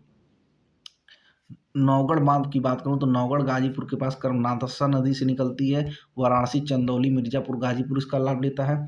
सरपट नहर की बात करूँ तो भैया झांसी के पास सरपर नदी से निकलती है, झांसी, हमीरपुर इसका लाभ लेता है। पूर्वी गंगा नदी की बात करूँ तो हरिद्वार के समीप गंगा नदी से निकलती है, बिजनौर और मुरादाबाद इसका लाभ लेता है। सब इंपॉर्टेंट भाई क्वेश्चन पूछा जा चुका है। ठीक है, आगरा से नहर संबंधित लाभ जो राज्य हैं दिल्ली है, हरियाणा है, राजस्थान है और उत्तर प्रदेश। ठीक है ना। अब हम लोग देखेंगे भैया उत्तर प्रदेश में ताप विद्युत परियोजना। ठीक है, थर्मल पावर प्लांट। ठीक है, तो उत्तर प्रदेश का जो भैया मुख्य स्रोत होता है या भारत का भी, तो उसमें ताप विद्युत संयंत्र होता है जिसमें कोयला, तेल, गैस आता है, फिर जल विद्युत संयंत्र होता है और फिर परमाणु विद्युत संयंत्र होता है। ठीक है ना। तो एक बात यहीं पर ध्यान से समझ लो, जो औरौरा वाला औरैया वाला स्थित है एक गैस पे आधारित है, और जो दादरी है वो गैस और कोयला पे आधारित है, और जो शेष बच जाएगा वो कोयला पे आधारित ताप संयंत्र है, इस बात को ध्यान रखना। राष्ट्रीय ताप विद्युत निगम की बात करता हूँ, एनटीपीसी द्वारा यूपी में स्थापित किया गया है। तो जो गादरी है भैया गौतम बुद्ध नगर में है, गैस व कोयले पर आधारित है। टांडा की बात करता हूँ अम्बेडकर नगर में, ऊंचाहार की बात करता हूँ रायबरेली में, और अहिया की बात करता हूँ जो कि गैस आधारित है, और यहीं पे बात करता हूँ रिहंद जो कि सोनभद्र में, सिंगरौली की बात करूँ ये भी सोनभद्र में है। और यूपी के भैया राज्य विद्युत उत्पादन निगम के ताप विद्युत संयंत्र निर्माणाधीन जो हैं तो भैया ओबरा है सोनभद्र में, जवाहरपुर है एटा में, पनकी है कानपुर में, परीक्षा है झांसी में, अनपरा है सोनभद्र में, और हरदुआगंज है भैया अलीगढ़ में। ये सब क्या है, निर्माणाधीन है, ठीक है ना। और संयुक्त क्षेत्र के विद्युत संयंत्र जो है मेजा प्रयागराज है भैया एनटीपीसी और उत्तर प्रदेश सरकार द्वारा, फतेहपुर का नवेली है जो भैया लीलाग्राट और उत्तर प्रदेश सरकार द्वारा, और ललितपुर जो भैया एनटीपीसी प्लस उत्तर प्रदेश सरकार द्वारा एक क्या है, संयुक्त घटना है, ठीक है ना। और निजी प्राइवेट क्षेत्र के विद्युत संयंत्र, भाई ये क्वेश्चन यहाँ से पूछ चुका है, ध्यान रखना। रोजा जो है शाहजहांपुर में है, रिलायंस पावर लिमिटेड। दादरी गौतम बुद्ध नगर की बात करता हूँ, रिलायंस पावर लिमिटेड। अनपरा सी सोनभद्र की बात करता हूँ तो MLKP प्राइवेट लिमिटेड। और यहीं पे बात करता हूँ 12 करछाना प्रयागराज की, तो जेपी समूह के द्वारा ये सब विद्युत संयंत्र क्षेत्र हैं, ठीक है ना। नरौरा परमाणु विद्युत संयंत्र की बात करता हूँ तो 2 यूनिट 220 मेगावाट के लगे हुए हैं, बुलंदशहर में स्थित है, यूपी का एकमात्र परमाणु विद्युत संयंत्र है, ठीक है। तो नरौरा वाला परमाणु विद्युत संयंत्र एकमात्र है, गंगा नदी के किनारे स्थित है। यूनिट की बात करें तो पहला यूनिट 1991 में और दूसरा यूनिट 1992 में, ठीक है ना। इस बात को समझ जाएंगे बढ़िया से। एनटीपीसी के नवीकरणीय ऊर्जा आधारित जो ताप विद्युत केंद्र है, तो पहला देखो जो लघु जलीय ऊर्जा पर आधारित विद्युत केंद्र है कौन सा भैया, सिंगरौली है, कहाँ पर है, सोनभद्र में, ठीक है। और सौर ऊर्जा पर आधारित जो विद्युत केंद्र है तो बिल्हौर है भैया कानपुर में, दादरी जो है गौतम बुद्ध नगर में, सिंगरौली जो है सोनभद्र में, ठीक है। ऊंचाहार की बात करूं तो रायबरेली में, और यहाँ की बात करूं तो और यहाँ पे स्थित है, इस बात को ध्यान रखेंगे, ठीक है। एनटीपीसी के कोयला आधारित संयुक्त उद्गम विद्युत केंद्र भैया एनटीपीसी के स्वामित्व में है, तो मेजा जो है कि प्रयागराज में है, ये बात मैं आपको बता चुका हूँ, ठीक है। और यहाँ पर समझो ओबरा ताप विद्युत संयंत्र का निर्माण भैया 1967 में रूस के सहयोग से आरंभ हुआ, और धुकवान जो परियोजना है झांसी में है। ये सब तुमको याद करना है, मैं पढ़ के इसलिए बता रहा हूँ कि तुम देखो इतना चीजें हैं भाई, ये सब याद करना है तब सबको, ये नहीं सोचो कि हम याद करवाएंगे, ये सब याद करना पड़ेगा, समझ रहे हो। नोट तुम ये सब ऐसी इस तरीका नोट बना भी नहीं पाओगे, तो भाई यही है 20 नंबर दिलाएगा यूपीजीके में। अब बाकी तुम देख लो लेना है कि नहीं लेना है, क्योंकि आप इस तरीके का नोट्स बना नहीं पाएंगे ना भाई, वो दिक्कत है आप लोगों के साथ, ठीक है। अन्य परियोजनाओं की बात करते हैं जो कि निर्माणाधीन है, अंडर कंस्ट्रक्शन है, ठीक है। खैरी की बात करता हूँ तो सहारनपुर में, माधव फर्स्ट की बात करता हूँ पीलीभीत में, माधव सेकंड की बात करता हूँ शाहजहांपुर में, रामगंगा की बात करता हूँ बिजनौर में, बंदराना की बात करता हूँ ललितपुर में, टुंडा की बात करता हूँ तो पीलीभीत में, और यहीं पे बात करूँ मलकपुर रेहनी की तो सहारनपुर में है। ये सब निर्माणाधीन है, ध्यान रखना। और उत्तर प्रदेश की भैया प्रमुख जल विद्युत परियोजनाओं के बारे में हम बात कर रहे हैं, ठीक है ना। तो जल विद्युत परियोजना के बारे में बात करता हूँ, ठीक है। देखो ये जल विद्युत परियोजना रहेगा, ये नदी रहेगा, ये स्थल रहेगा, ठीक है, इस हिसाब से समझना। खारा की बात करें आसन नदी पे है सहारनपुर में, माता टीला की बात करूँ तो बेतपा पे है ललितपुर में है, निर्गरजानी चित्रौरा ऊपरी गंगा नहर की बात करूँ तो गंगा नदी पर और मुजफ्फरनगर में है, सलवा भोला ऊपरी गंगा नदी की बात करूँ तो गंगा नदी पे है और मेरठ में स्थित है, ठीक है ना। और यहीं पे बात करूँ ओबरा की तो रिहंद पे है सोनभद्र में, राजघाट की बात करूँ तो बेतवा पे है ललितपुर में, बेल्फा बैवाल पूर्वी यमुना नहर की बात करूँ तो यमुना पे है सहारनपुर में है, शीतला की बात करूँ तो बेतवा पर है झांसी में है, ठीक है। और यहीं पर रिहंद की बात करूँ तो रिहंद नदी पे है भाई सोनभद्र में है, ठीक है। और चीज़ें इंपॉर्टेंट फैक्टर समझो विद्युत परियोजना से। उत्तर प्रदेश भैया राज्य जो ऊर्जा राजधानी किसको बोला जाता है, सोनभद्र को बोला जाता है, इस बात को ध्यान रखेंगे। केंद्रीय ऊर्जा शोध एवं प्रशिक्षण केंद्र भैया चिन्हट लखनऊ में है। वैकल्पिक ऊर्जा विकास अभिकरण जो नीडा की स्थापना भैया 1988 में की गई। ऊर्जा सिटी भैया जो है लखनऊ में है। सिलिका पावर प्लांट भैया मथुरा में है, इस बात को ध्यान रखेंगे आप लोग। और यहीं पे बात करें उत्तर प्रदेश में वैकल्पिक ऊर्जा विकास संस्थान लखनऊ की स्थापना तो 1983 ईस्वी में किया गया, इस बात को ध्यान रखेंगे। और यहीं पे बात करें प्रदेश में सौर फोटोवोल्टिक तकनीक पर आधारित 100 से 200 किलोवाट क्षमता की 2 परियोजनाएं जो कि कल्याणपुर अलीगढ़ तथा घोसी मऊ में स्थापित की गई हैं, ठीक है ना। ये सब बातें ध्यान रखो भाई। अब उत्तर प्रदेश भैया कृषि और पशुपालन के बारे में थोड़ा सा हम बात करना चाहते हैं, ठीक है। तो पशुपालन में देख लो, पहले इसको ध्यान से देखो, ठीक है। यूपी में कृषि कृषि योग्य भूमि पर पूरे भारत का 10.34% क्या है, उत्तर प्रदेश में, ठीक है। और यूपी में कृषि जलवायु भैया 9 क्षेत्रों में है। सर्वाधिक कृषि योग्य भूमि वाला राज्य जो है उत्तर प्रदेश है। सर्वाधिक बोया गया क्षेत्रफल जिसपे चावल है, दूसरे नंबर पर गेहूं आता है। अब मुख्य खाद्य फसल में भैया चावल है, गेहूं है। मुख्य नकदी फसल में गन्ना है। और जैविक खेती अनुसंधान संस्थान जो है गाजियाबाद में है। और पारिस्थितिक क्षेत्रफल कितना है, 20 है, ठीक है। ये समझ गए आप लोग। उत्तर प्रदेश को 9 कृषि जलवायु प्रदेशों में बांटा गया है। उत्तर प्रदेश में कुल परिस्थितिक क्षेत्र भैया 20 है। जैविक खेती अनुसंधान संस्थान कहाँ पे है, गाजियाबाद में है।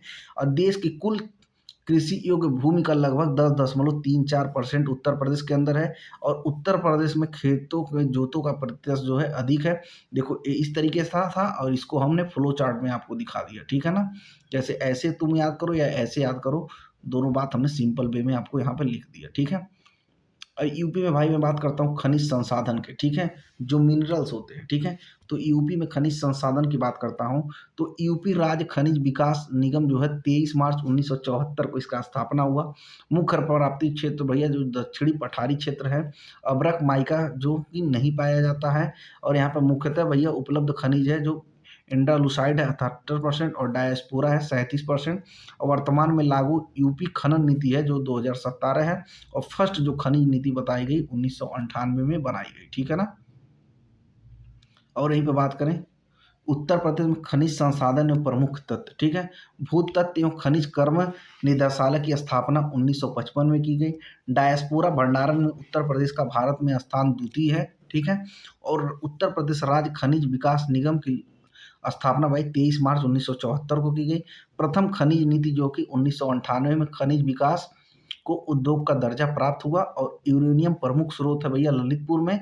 और हीरा प्रमुखतः बांदा और मिर्जापुर में पाया जाता है, इस बात को ध्यान रखेंगे, ठीक है। सोनभद्र जिले में प्रमुख खनिज कौन कौन से पाए जाते हैं, इस बात को तुम ध्यान रखो भाई।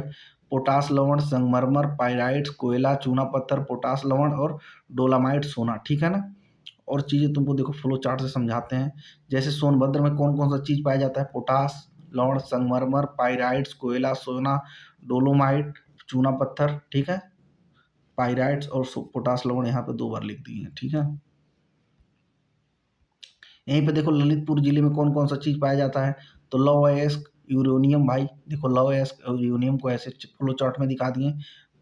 पायरोफाइलाइट, सोना, बॉक्साइट, तांबा, डायस्पोरा, प्लेटिनम, ग्रेनाइट और रॉक फॉस्फेट, ये सब पाया जाता है, ठीक है ना। और भाई झांसी में देख लो, ये फांसी नहीं झांसी है यार।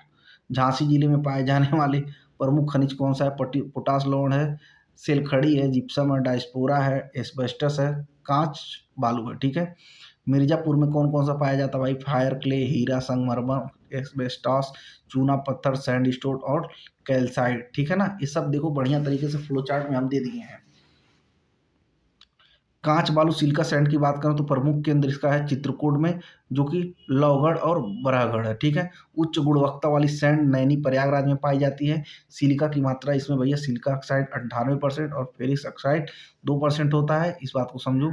और जो इसका प्रमुख केंद्र कहाँ पर है, शंकरगढ़ है, लोहारगढ़ है, लालपुर है और कोसकाई है, ठीक है। इस बात को ध्यान रखो।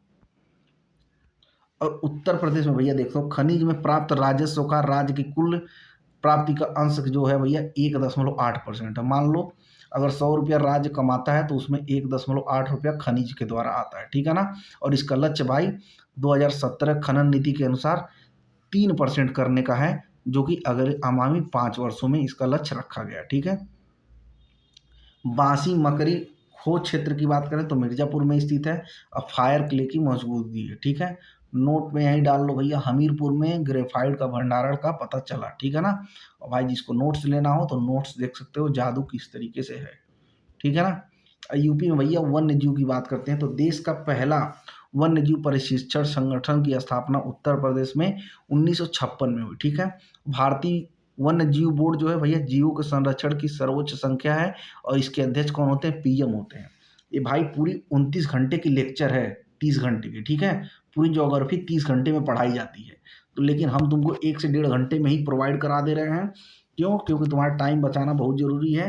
तो तुम समझो अगर नोट्स तुम्हारे पास रहेगा तो कितना जल्दी ये सब चीज़ें तुम पढ़ पाओगे। आखिर मैं नोट से ही तो पढ़ के बता रहा हूँ तुमको, समझो। वन तथा वन्य प्रणाली समवर्ती सूची के तहत आते हैं भाई। समवर्ती सूची ये होता है जिसमें राज्य और केंद्र दोनों इन्वॉल्व होते हैं, और 42वां संशोधन 1976 के अंतर्गत आता है, ठीक है ना। अब उत्तर प्रदेश में भैया वन्य जीव की बात करो तो टाइगर रिजर्व कितना है, 4 है।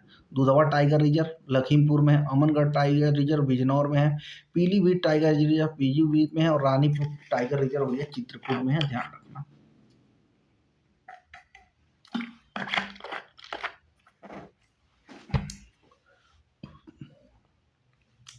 राष्ट्रीय उद्यान की बात करते हैं तो भाई एक ही है, जो कि कौन सा है, दुधवा राष्ट्रीय उद्यान लखीमपुर में, ठीक है। हाथी रिजर्व की बात करते हैं तो 2 है, पहला शिवालिक की है और दूसरा तराई एलिफेंट रिजर्व है, जो कि देश का 33rd है, ठीक है। इस बात चिड़ियाघर कितने हैं भैया, 3 है मान्यता प्राप्त, ठीक है।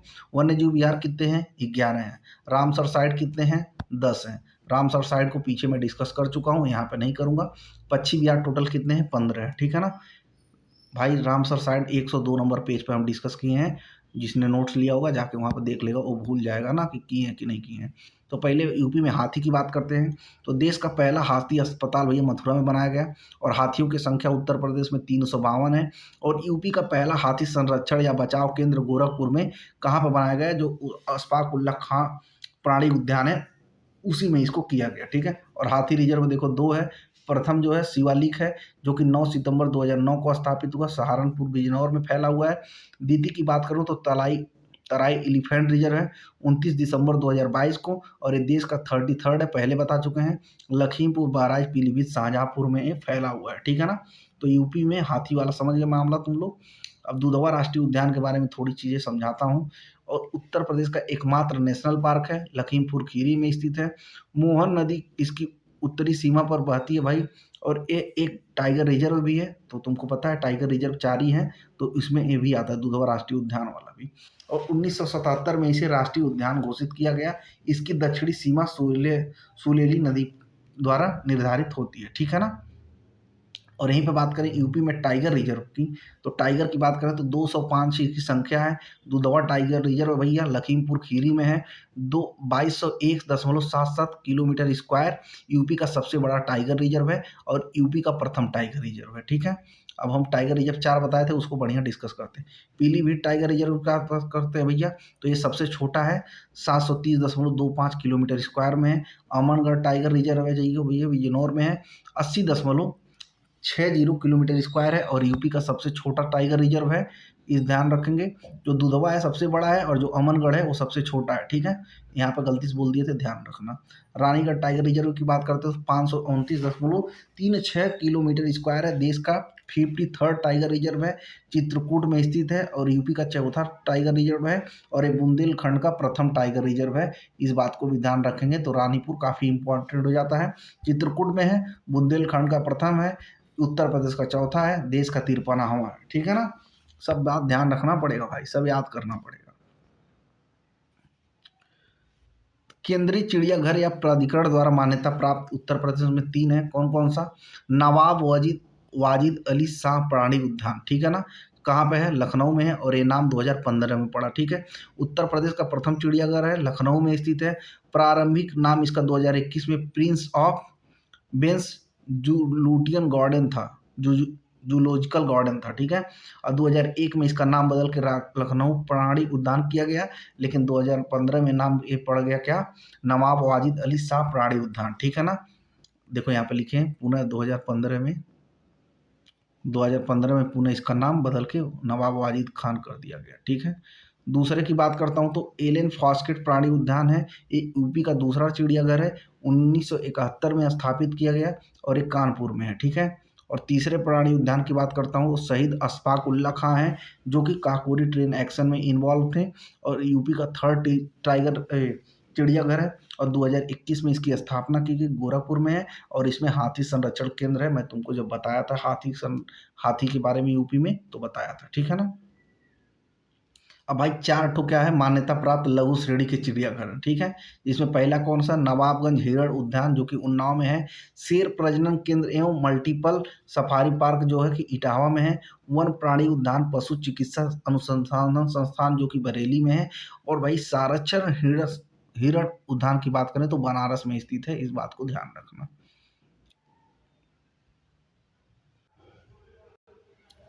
यूपी में भाई वन्य जीव के बारे में देखो, भेड़ बकरी पालन प्रशिक्षण केंद्र इटावा में है। फर्स्ट पशु विद्युत सौदा कहाँ पे है? वाराणसी में है। फर्स्ट हाथी बचाव केंद्र गोरखपुर में है। वाइल्ड सफारी प्रस्तावित है कहाँ पे? प्रयागराज में। फर्स्ट कुत्ता शोध केंद्र कहाँ पे है?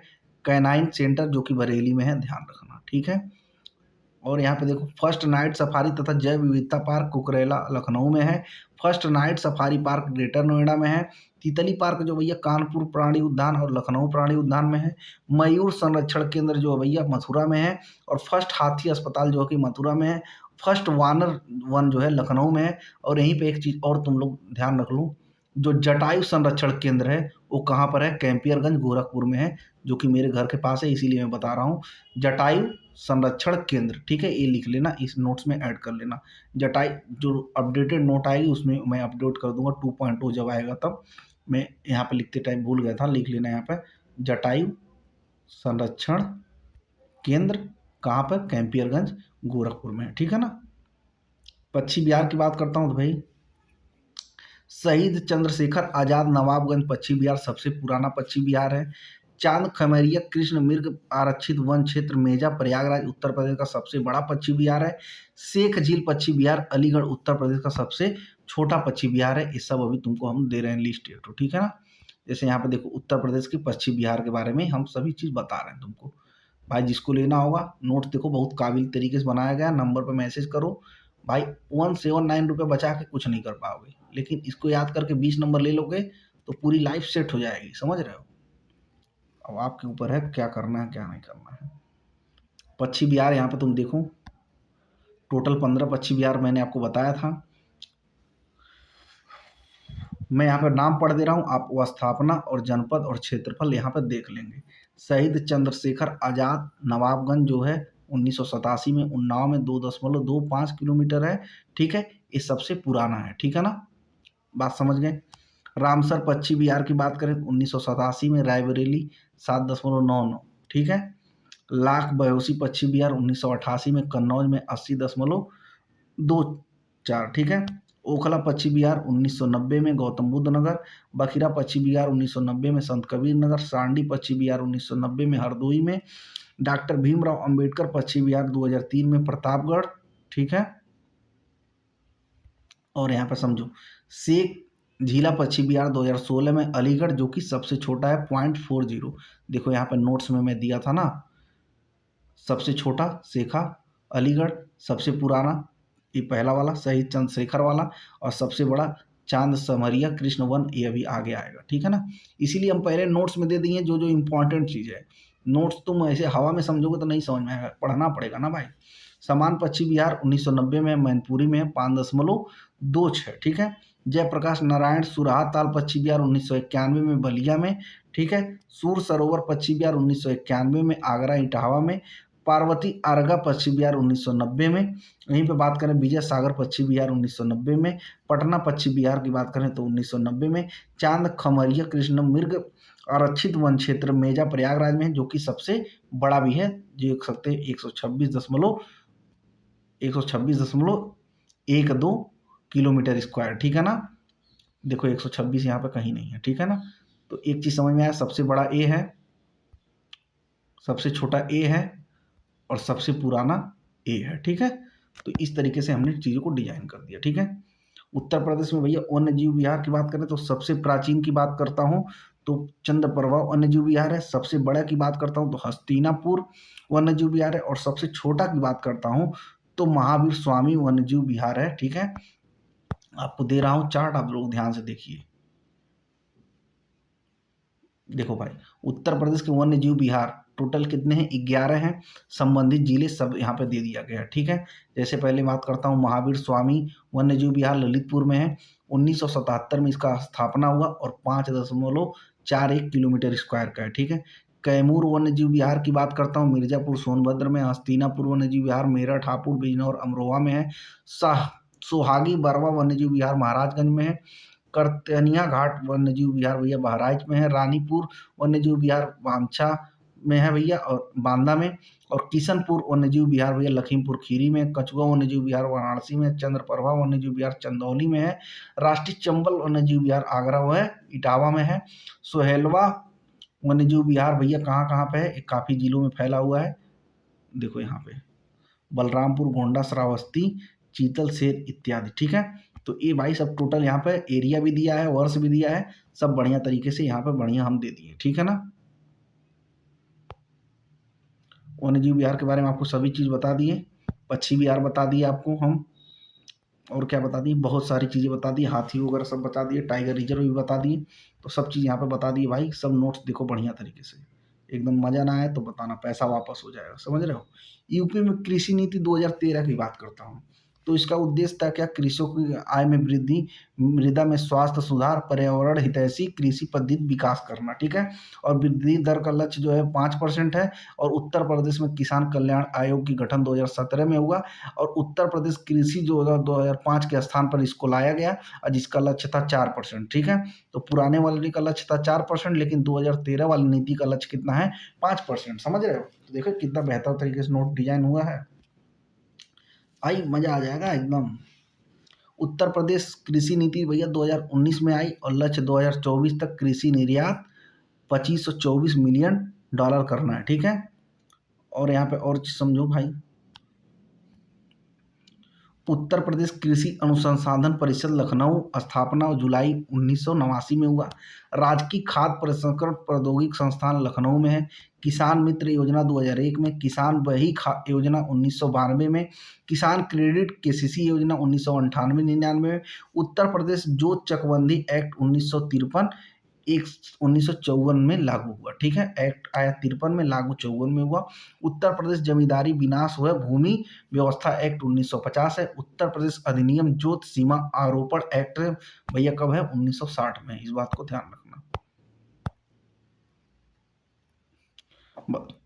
भाई। पूरी 30 घंटा लगता है पूरा ज्योग्राफी पढ़ाने में, ठीक है ना, 30 से भी ज़्यादा घंटा लगता है, लेकिन मैं 1.5 घंटे से थोड़ा सा कम या ज़्यादा टाइम में आपको पूरी नोट्स दे रहा हूँ। आप चाहे तो नोट्स बना लीजिए देख के, या तो नोट्स ले लीजिए हमसे, प्रिंट आउट करा के पढ़िए। आप लोग देख सकते हैं नोट्स में दम बहुत है भैया, जब तुम पढ़ोगे तब इसकी बारीकी समझ पाओगे। अब भाई हवा में तो कुछ नहीं समझ में आएगा ना। चलो भाई और देखते हैं, केंद्रीय उद्यान बागवानी अनुसंधान संस्थान लखनऊ में स्थित है, स्थापना 1972 में हुआ, मूल नाम इसका केंद्रीय आम अनुसंधान संस्थान था, यह नाम 1995 पड़ा। आम के लिए प्रशिक्षण एवं प्रयोग केंद्र लखनऊ में है भैया, फर्स्ट मैंगो पार लखनऊ में है, आम उत्सव 2024 लखनऊ मनाया गया, मालियाबाग जो है भैया लखनऊ में स्थित है, ध्यान रखना। आम की बात करते हैं तो प्रदेश में उत्पादित आम को 3 किस्में दशहरी, चौसा, लंगड़ा को अंतर्राष्ट्रीय बाजार में नवाब ब्रांड नाम से प्रचारित किया गया, और आम फलपट्टी स्थित है मलियाबाद लखनऊ में, इस बात को ध्यान रखेंगे। और भैया प्रसिद्ध किस्में और प्रमुख उत्पादक क्षेत्र, स्टेट आम भैया सहारनपुर मेरठ में, दशहरी मलियाबाद में, और मलियाबाद कहाँ पे है, लखनऊ में, सफ़ेदा चौसा सहारनपुर में, रटौला जो है मेरठ बागपत में, लंगड़ा जो है वाराणसी में होता है। ठीक है ना। अमरूद देखो भाई प्रयागराज आ गया होगा। अमरूद प्रदेश में अमरूद की प्रमुख किस्में हैं, सफ़ेदा हाजफी लखनऊ करेला, प्रयागराज इलाहाबादी सफ़ेदा, धौलका लखनऊ, लखीम सुर्री लखनऊ 49, सरदार प्रदेश में अमरूद की निर्यातक प्रजाति, ललित खुर्जा लखनऊ सरदार 49। ठीक है, ये सब ध्यान रखना। केला भाई प्रमुख उत्पादक किस्में, मालभोग, चीनी चाँप, अल्पना, आदेश्वर, दूधसागर। आलू की खेती मुख्य रूप से पश्चिमी उत्तर प्रदेश में की जाती है, और राज्य में उत्पादित आलू को अन्य प्रदेशों में ताज ब्रांड के नाम से जाना जाता है। पान की बात करें तो प्रदेश में पान की खेती मुख्यतः महोबा में की जाती है, अन्य प्रसिद्ध क्षेत्र बरई, मान, बांदावाली, ललितपुर किस्में, बनारसी, सोमापिया, मीठा, कर्पूरी, मगही आदि से किया जाता है, इस बात को ध्यान रखो। मेंथा की बात करो, इसके रस से पिपरामेंट बनाया जाता है, जिसमें अधिक ताप और जल की आवश्यकता होती है। प्रदेश में आम्रफल पट्टी क्षेत्र है 17, प्रदेश में अमरूद फल पट्टी क्षेत्र है 2 जो कि कौशाम्बी और बदायूं में है, और प्रदेश में आंवला पट्टी क्षेत्रफल है 1 जो कि प्रतापगढ़ में है, ध्यान रखेंगे। आगरा भैया आलू के लिए है, जो लखनऊ है आम के लिए है, सहारनपुर है भी आम के लिए है, इस बात को ध्यान रखेंगे। ठीक है, अब यूपी में भाई थोड़ा सा गन्ना के बारे में बात कर लेते हैं। गन्ना गन्ना गन्ना जो कि प्रमुख फसल है किसकी, नगदी फसल की, ठीक है, ध्यान रखेंगे। तो गन्ने के उत्पादन का प्रमुख क्षेत्र बात करें तराई क्षेत्र में किया जाता है। जो हल्दी है भैया बुंदेलखंड क्षेत्र में की जाती है। अफीम जो है बाराबंकी में की जाती है और जो अफीम फैक्ट्री है वो गाजीपुर में है, इस बात को ध्यान रखना, ठीक है ना। और गाजीपुर में राज्य की एकमात्र अफीम फैक्ट्री है, देखो यहाँ पर लिखा भी है, ठीक है। अमरूद के लिए प्रशिक्षण एवं प्रयोग केंद्र भैया प्रयागराज में है। आम के लिए प्रशिक्षण एवं प्रयोग केंद्र लखनऊ में है। संपूर्ण भारत में स्थापित 9 आदर्श पुष्पोद्यान केंद्र में से एक लखनऊ में है। प्रदेश में 1974 में उद्यान एवं प्रसंस्करण विभाग की स्थापना हुई। उत्तर प्रदेश प्रमुख आंवला उत्पादक प्रतापगढ़ है। तुम देख सकते हो प्रदेश में देश के कुल आंवला उत्पाद का 60% हिस्सा यहीं पे उत्पादन किया जाता है, समझ रहे हो। तो अपने आप में प्रतापगढ़ भाई बहुत इंपॉर्टेंट हो जाएगा आंवला के लिए। और उत्तर प्रदेश में फसलों की खेती के अंतर्गत आते हैं गेहूं भाई 24%, चावल 18 से 20% और गन्ना 13 से 14%। तो तुम देख सकते हो जो प्रमुख फसल है उसमें सबसे अगर अग्रणी की बात करें तो गेहूं है जो कि 24% है, समझ रहे हो। 1/4 मतलब अगर 100 रुपया है तो 25 रुपया भाई गेहूं है, समझ रहे हो। 100 रुपये में 18 से 20 रुपया चावल है, 100 रुपये में 13 से 14 गन्ना है, बाकी उसके बाद जो बच गया सभी चीज उसमें आ जाएंगे, आलू केला अमरूद आम दुनिया भर का नौटंकी, ठीक है। फूलों का त्योहार कहाँ पे भैया, उत्तराखंड में। फूलों की घाटी कहाँ पे, उत्तराखंड में। फूलों का त्योहार भैया बैकुमा तेलंगाना में होता है, इस सब बात को ध्यान रखेंगे। यूपी का गन्ना भैया देखें, यूपी की प्रमुख नगदी फसल है, पहले बता चुका। चीनी उत्पादन में भैया उत्तर प्रदेश पहले पे है, महाराष्ट्र दूसरे पे है। प्रमुख उत्पादन क्षेत्र तराई क्षेत्र है जो कि लखीमपुर खीरी साइड में रहेगा, महाराजगंज वगैरह, ठीक है। फर्स्ट गन्ना मिल जो भैया प्रतापपुर देवरिया 1903 में स्थापित। चीनी का फेरा यूपी को कहा जाता है भैया। और यहीं पर सर्वाधिक उत्पादन गन्ना का भाई पहले पे महाराष्ट्र दूसरे पे यूपी है, ध्यान रखेंगे, ठीक है। सरकार अनुसंधान संस्थान भैया कानपुर में है। भारतीय गन्ना अनुसंधान संस्थान भैया लखनऊ में है, सब बातों को ध्यान रखेंगे। फसल चक्र की बात करो भैया, क्रॉप रोटेशन जिसको बोलते हैं यूपी में, तो रबी खरीफ जायद 3 में बांटा जाता है। बुआई इसका होता है रबी का अक्टूबर से नवंबर में, मार्च और अप्रैल में कटाई होती है। गेहूं जौ मटर सरसों मसूर आलू इत्यादि। खरीफ की बात करते हैं तो जून और जुलाई में बुआई होती है, अक्टूबर नवंबर में कटाई होती है। चावल ज्वार बाजरा मक्का तिल मूंगफली इत्यादि। और जायद की बात करें तो मार्च में अप्रैल में बुआई होती है, जून जुलाई में कटाई होती है। तरबूज खरबूज कंकड़ी खाटी खीरा ये सब रहता है, ठीक है ना। पानी पी ले भाई, देख रहा हो बहुत मेहनत लगता है भाई।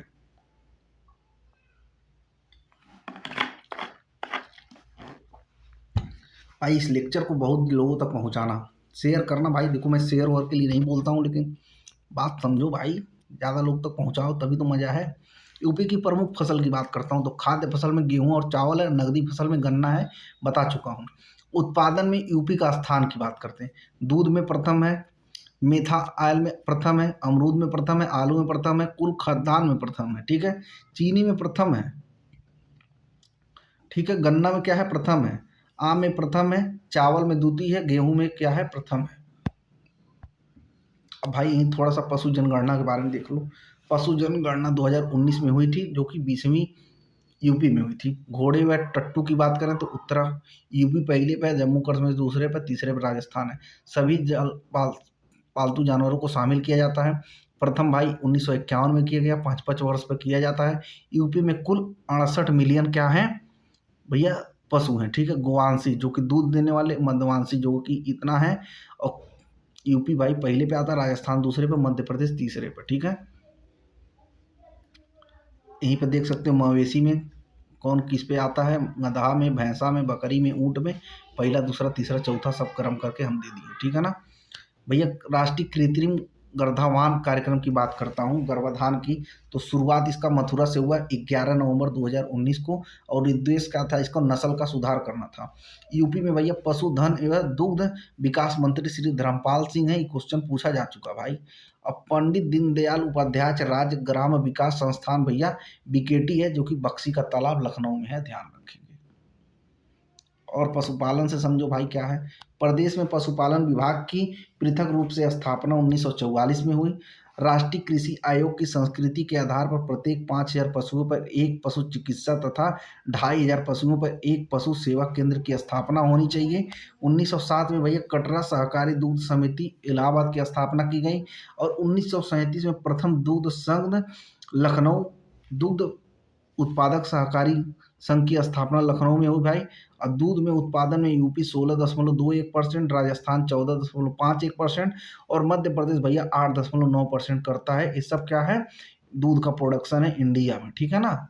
देख रहे हो ना, यहाँ पर लिख दिए इंडियन प्रोडक्शन, 3 तो तीर बना के बढ़िया तरीके से यहाँ पर दिखा दिए। मजा आ गया होगा तुम लोगों को। पूरा लेक्चर जो देखेगा उसको, आधे वाले को तो कुछ नहीं आ पाएगा।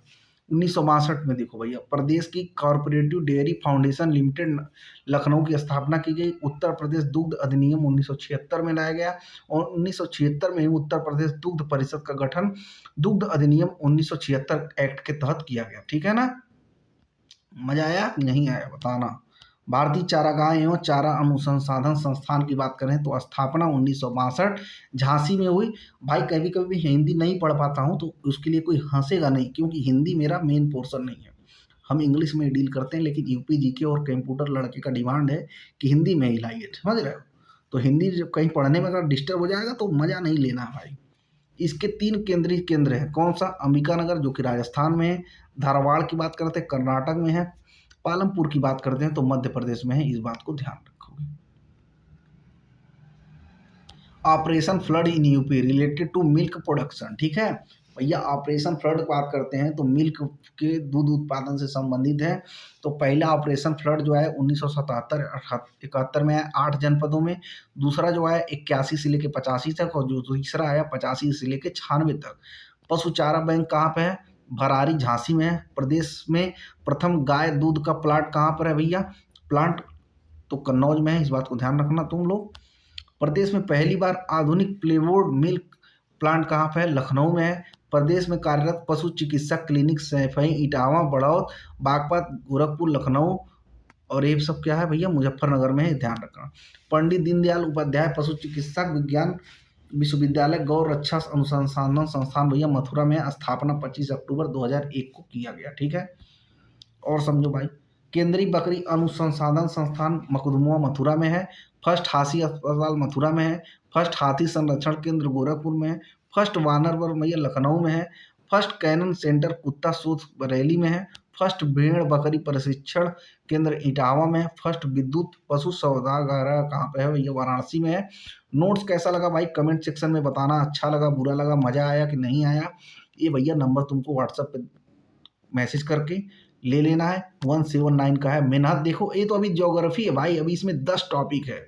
उत्तर प्रदेश हिस्ट्री है, इंट्रोडक्शन है, जनपद विशेष है, जिला दर्शन है, उत्तर प्रदेश के लेखक कवि हैं, पॉलिटी है, हिस्ट्री है, फिर जितने 15 दिसंबर से पूछे गए 29 जून तक पेपर का वन लाइनर क्वेश्चन है। तो बहुत सारी चीज़ें भाई, नोट्स में पूरा जादू हो जाएगा।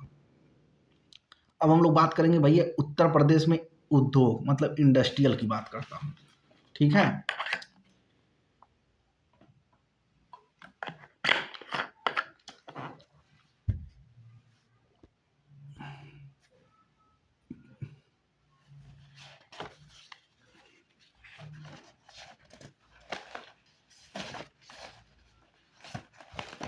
पढ़ा दे कि छोड़ दें यार, छोड़ दें, चलो थोड़ा सा और बचा है, उसके बाद शुरू हो जाएगा भाई। हाँ, और उत्तर प्रदेश में भाई स्कीम जो है, करंट अफेयर है, सब इस नोट्स में दिया गया भाई।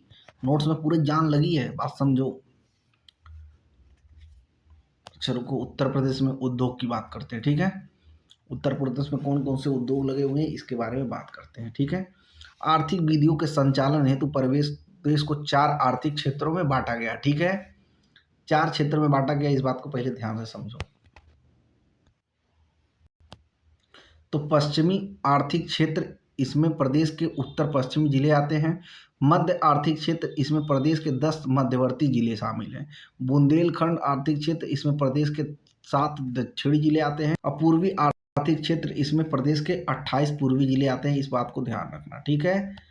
SEZ स्पेशल इकोनॉमिक जोन, विशेष आर्थिक क्षेत्र स्वीकृति मिली भैया 31, ठीक है। टोटल उत्तर प्रदेश में परसेंटेज में बांटे गए औद्योगिक क्षेत्र 74 + 3 + 20 + 3 = 100%, ठीक है।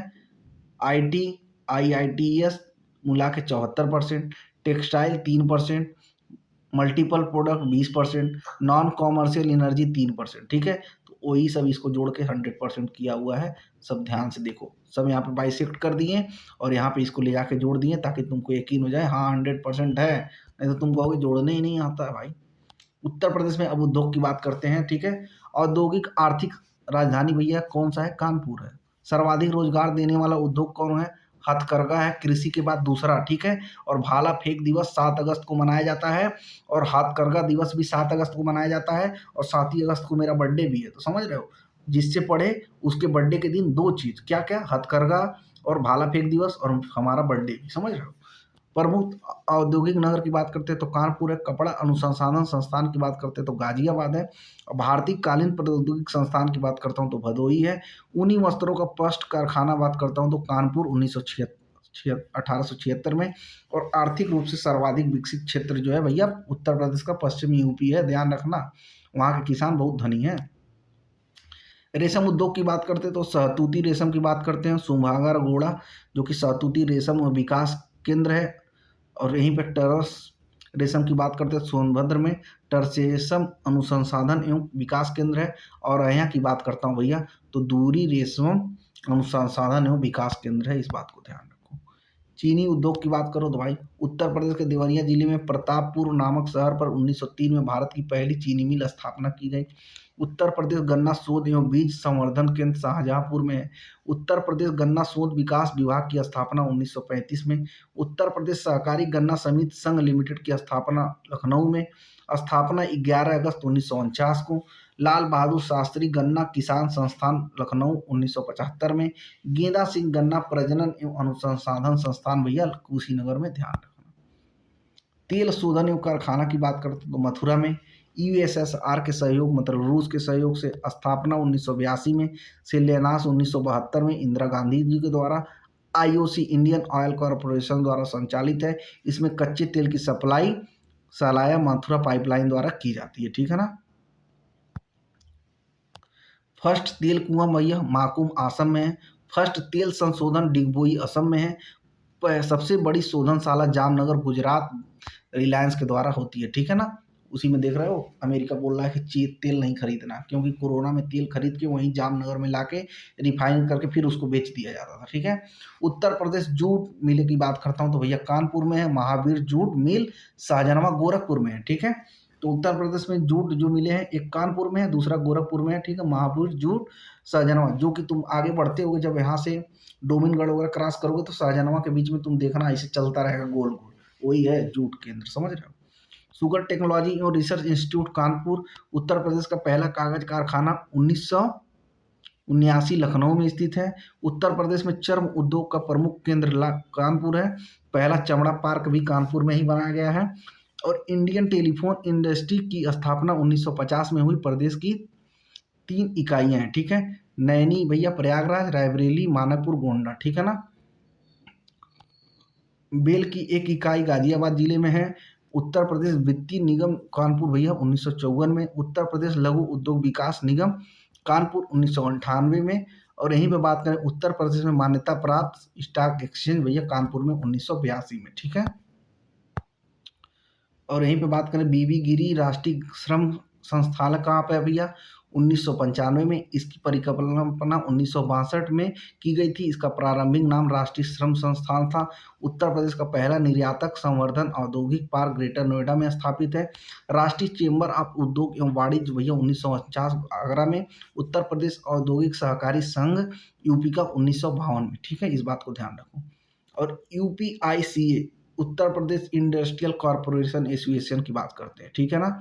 उससे संबंधित जिला जैसे ट्रांसगंगा हाईटेक सिटी उन्नाव में, सरस्वती हाईटेक सिटी प्रयागराज में, डिबियापुर प्लास्टिक पार्क और यहाँ में परफ्यूम पार्क कन्नौज में, बहेड़ी औद्योगिक क्षेत्र भैया बरेली में, मेगा लेदर प्लास्टर प्रोजेक्ट रामबई कानपुर में, मुरादाबाद विशेष आर्थिक क्षेत्र मुरादाबाद में, थीम पार्क आगरा में, मेगा फूड पार्क बरेली में, ठीक है।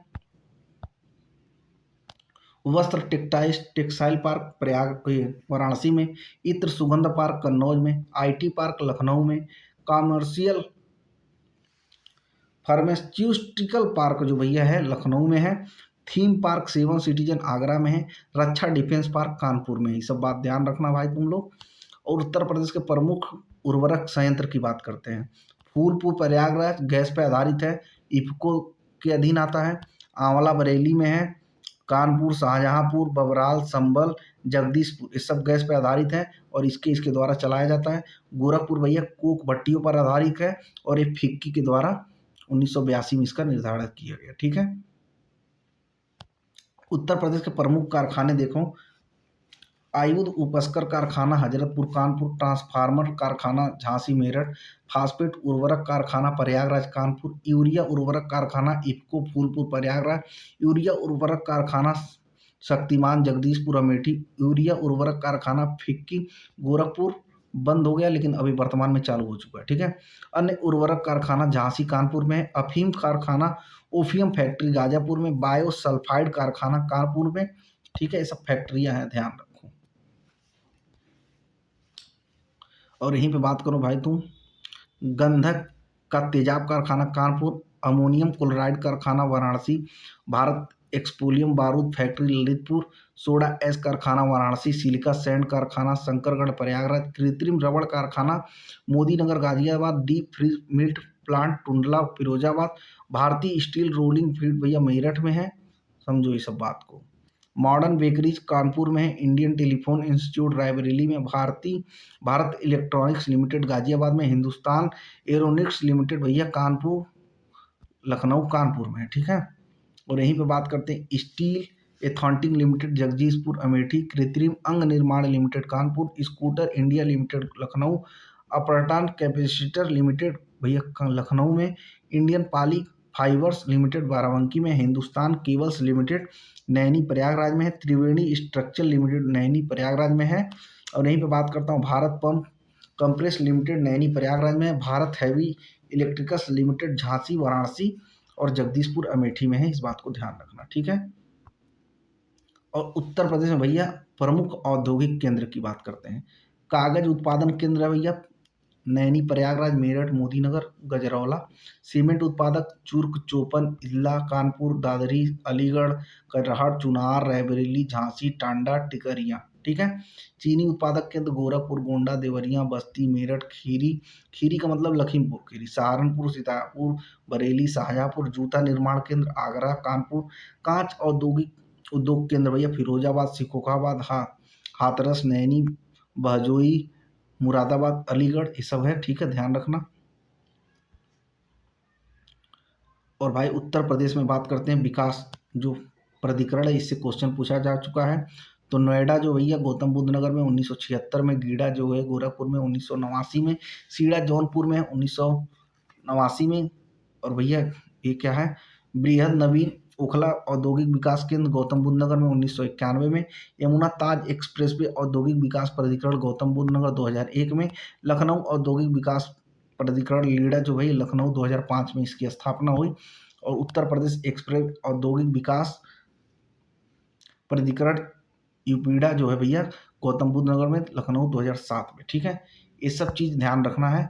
और कानपुर जिले में अवस्थित उद्योग संस्थान कौन कौन से हैं, उत्तर प्रदेश लघु उद्योग निगम लिमिटेड 1958, उत्तर प्रदेश वित्तीय निगम 1954, उत्तर प्रदेश राज्य औद्योगिक विकास निगम अब प्राधिकरण भी हो चुका प्राधिकरण जो कि 1961 में, और उत्तर प्रदेश औद्योगिक सहकारी संघ यूपी का भैया 1952 में। ठीक है। अभी और बचा है क्या यार, हाँ एक पेज और बचा भाई, देख लो। अब देखो यहाँ पे हम उत्तर प्रदेश का यूनिवर्सल नोट में करंट अफेयर है, इसको मैं एक लेक्चर में करा चुका हूँ। ठीक है। तो भाई जिसको भी नोट्स लेना होगा इस नंबर पर मैसेज करेगा। तुम देख सकते हो कितना बेहतर तरीके से चीज़ों को हमने बनाया हुआ है। ठीक है। इसका एहसास तुम तब कर पाओगे जब इसको पढ़ोगे, हवाबाजी में रहोगे तो कुछ नहीं हो पाएगा। लास्ट पेज हम देखते हैं यूपी के जोग्राफी भाई 30 घंटे के लेक्चर को हमने 2 घंटे में कर दिया। ठीक है।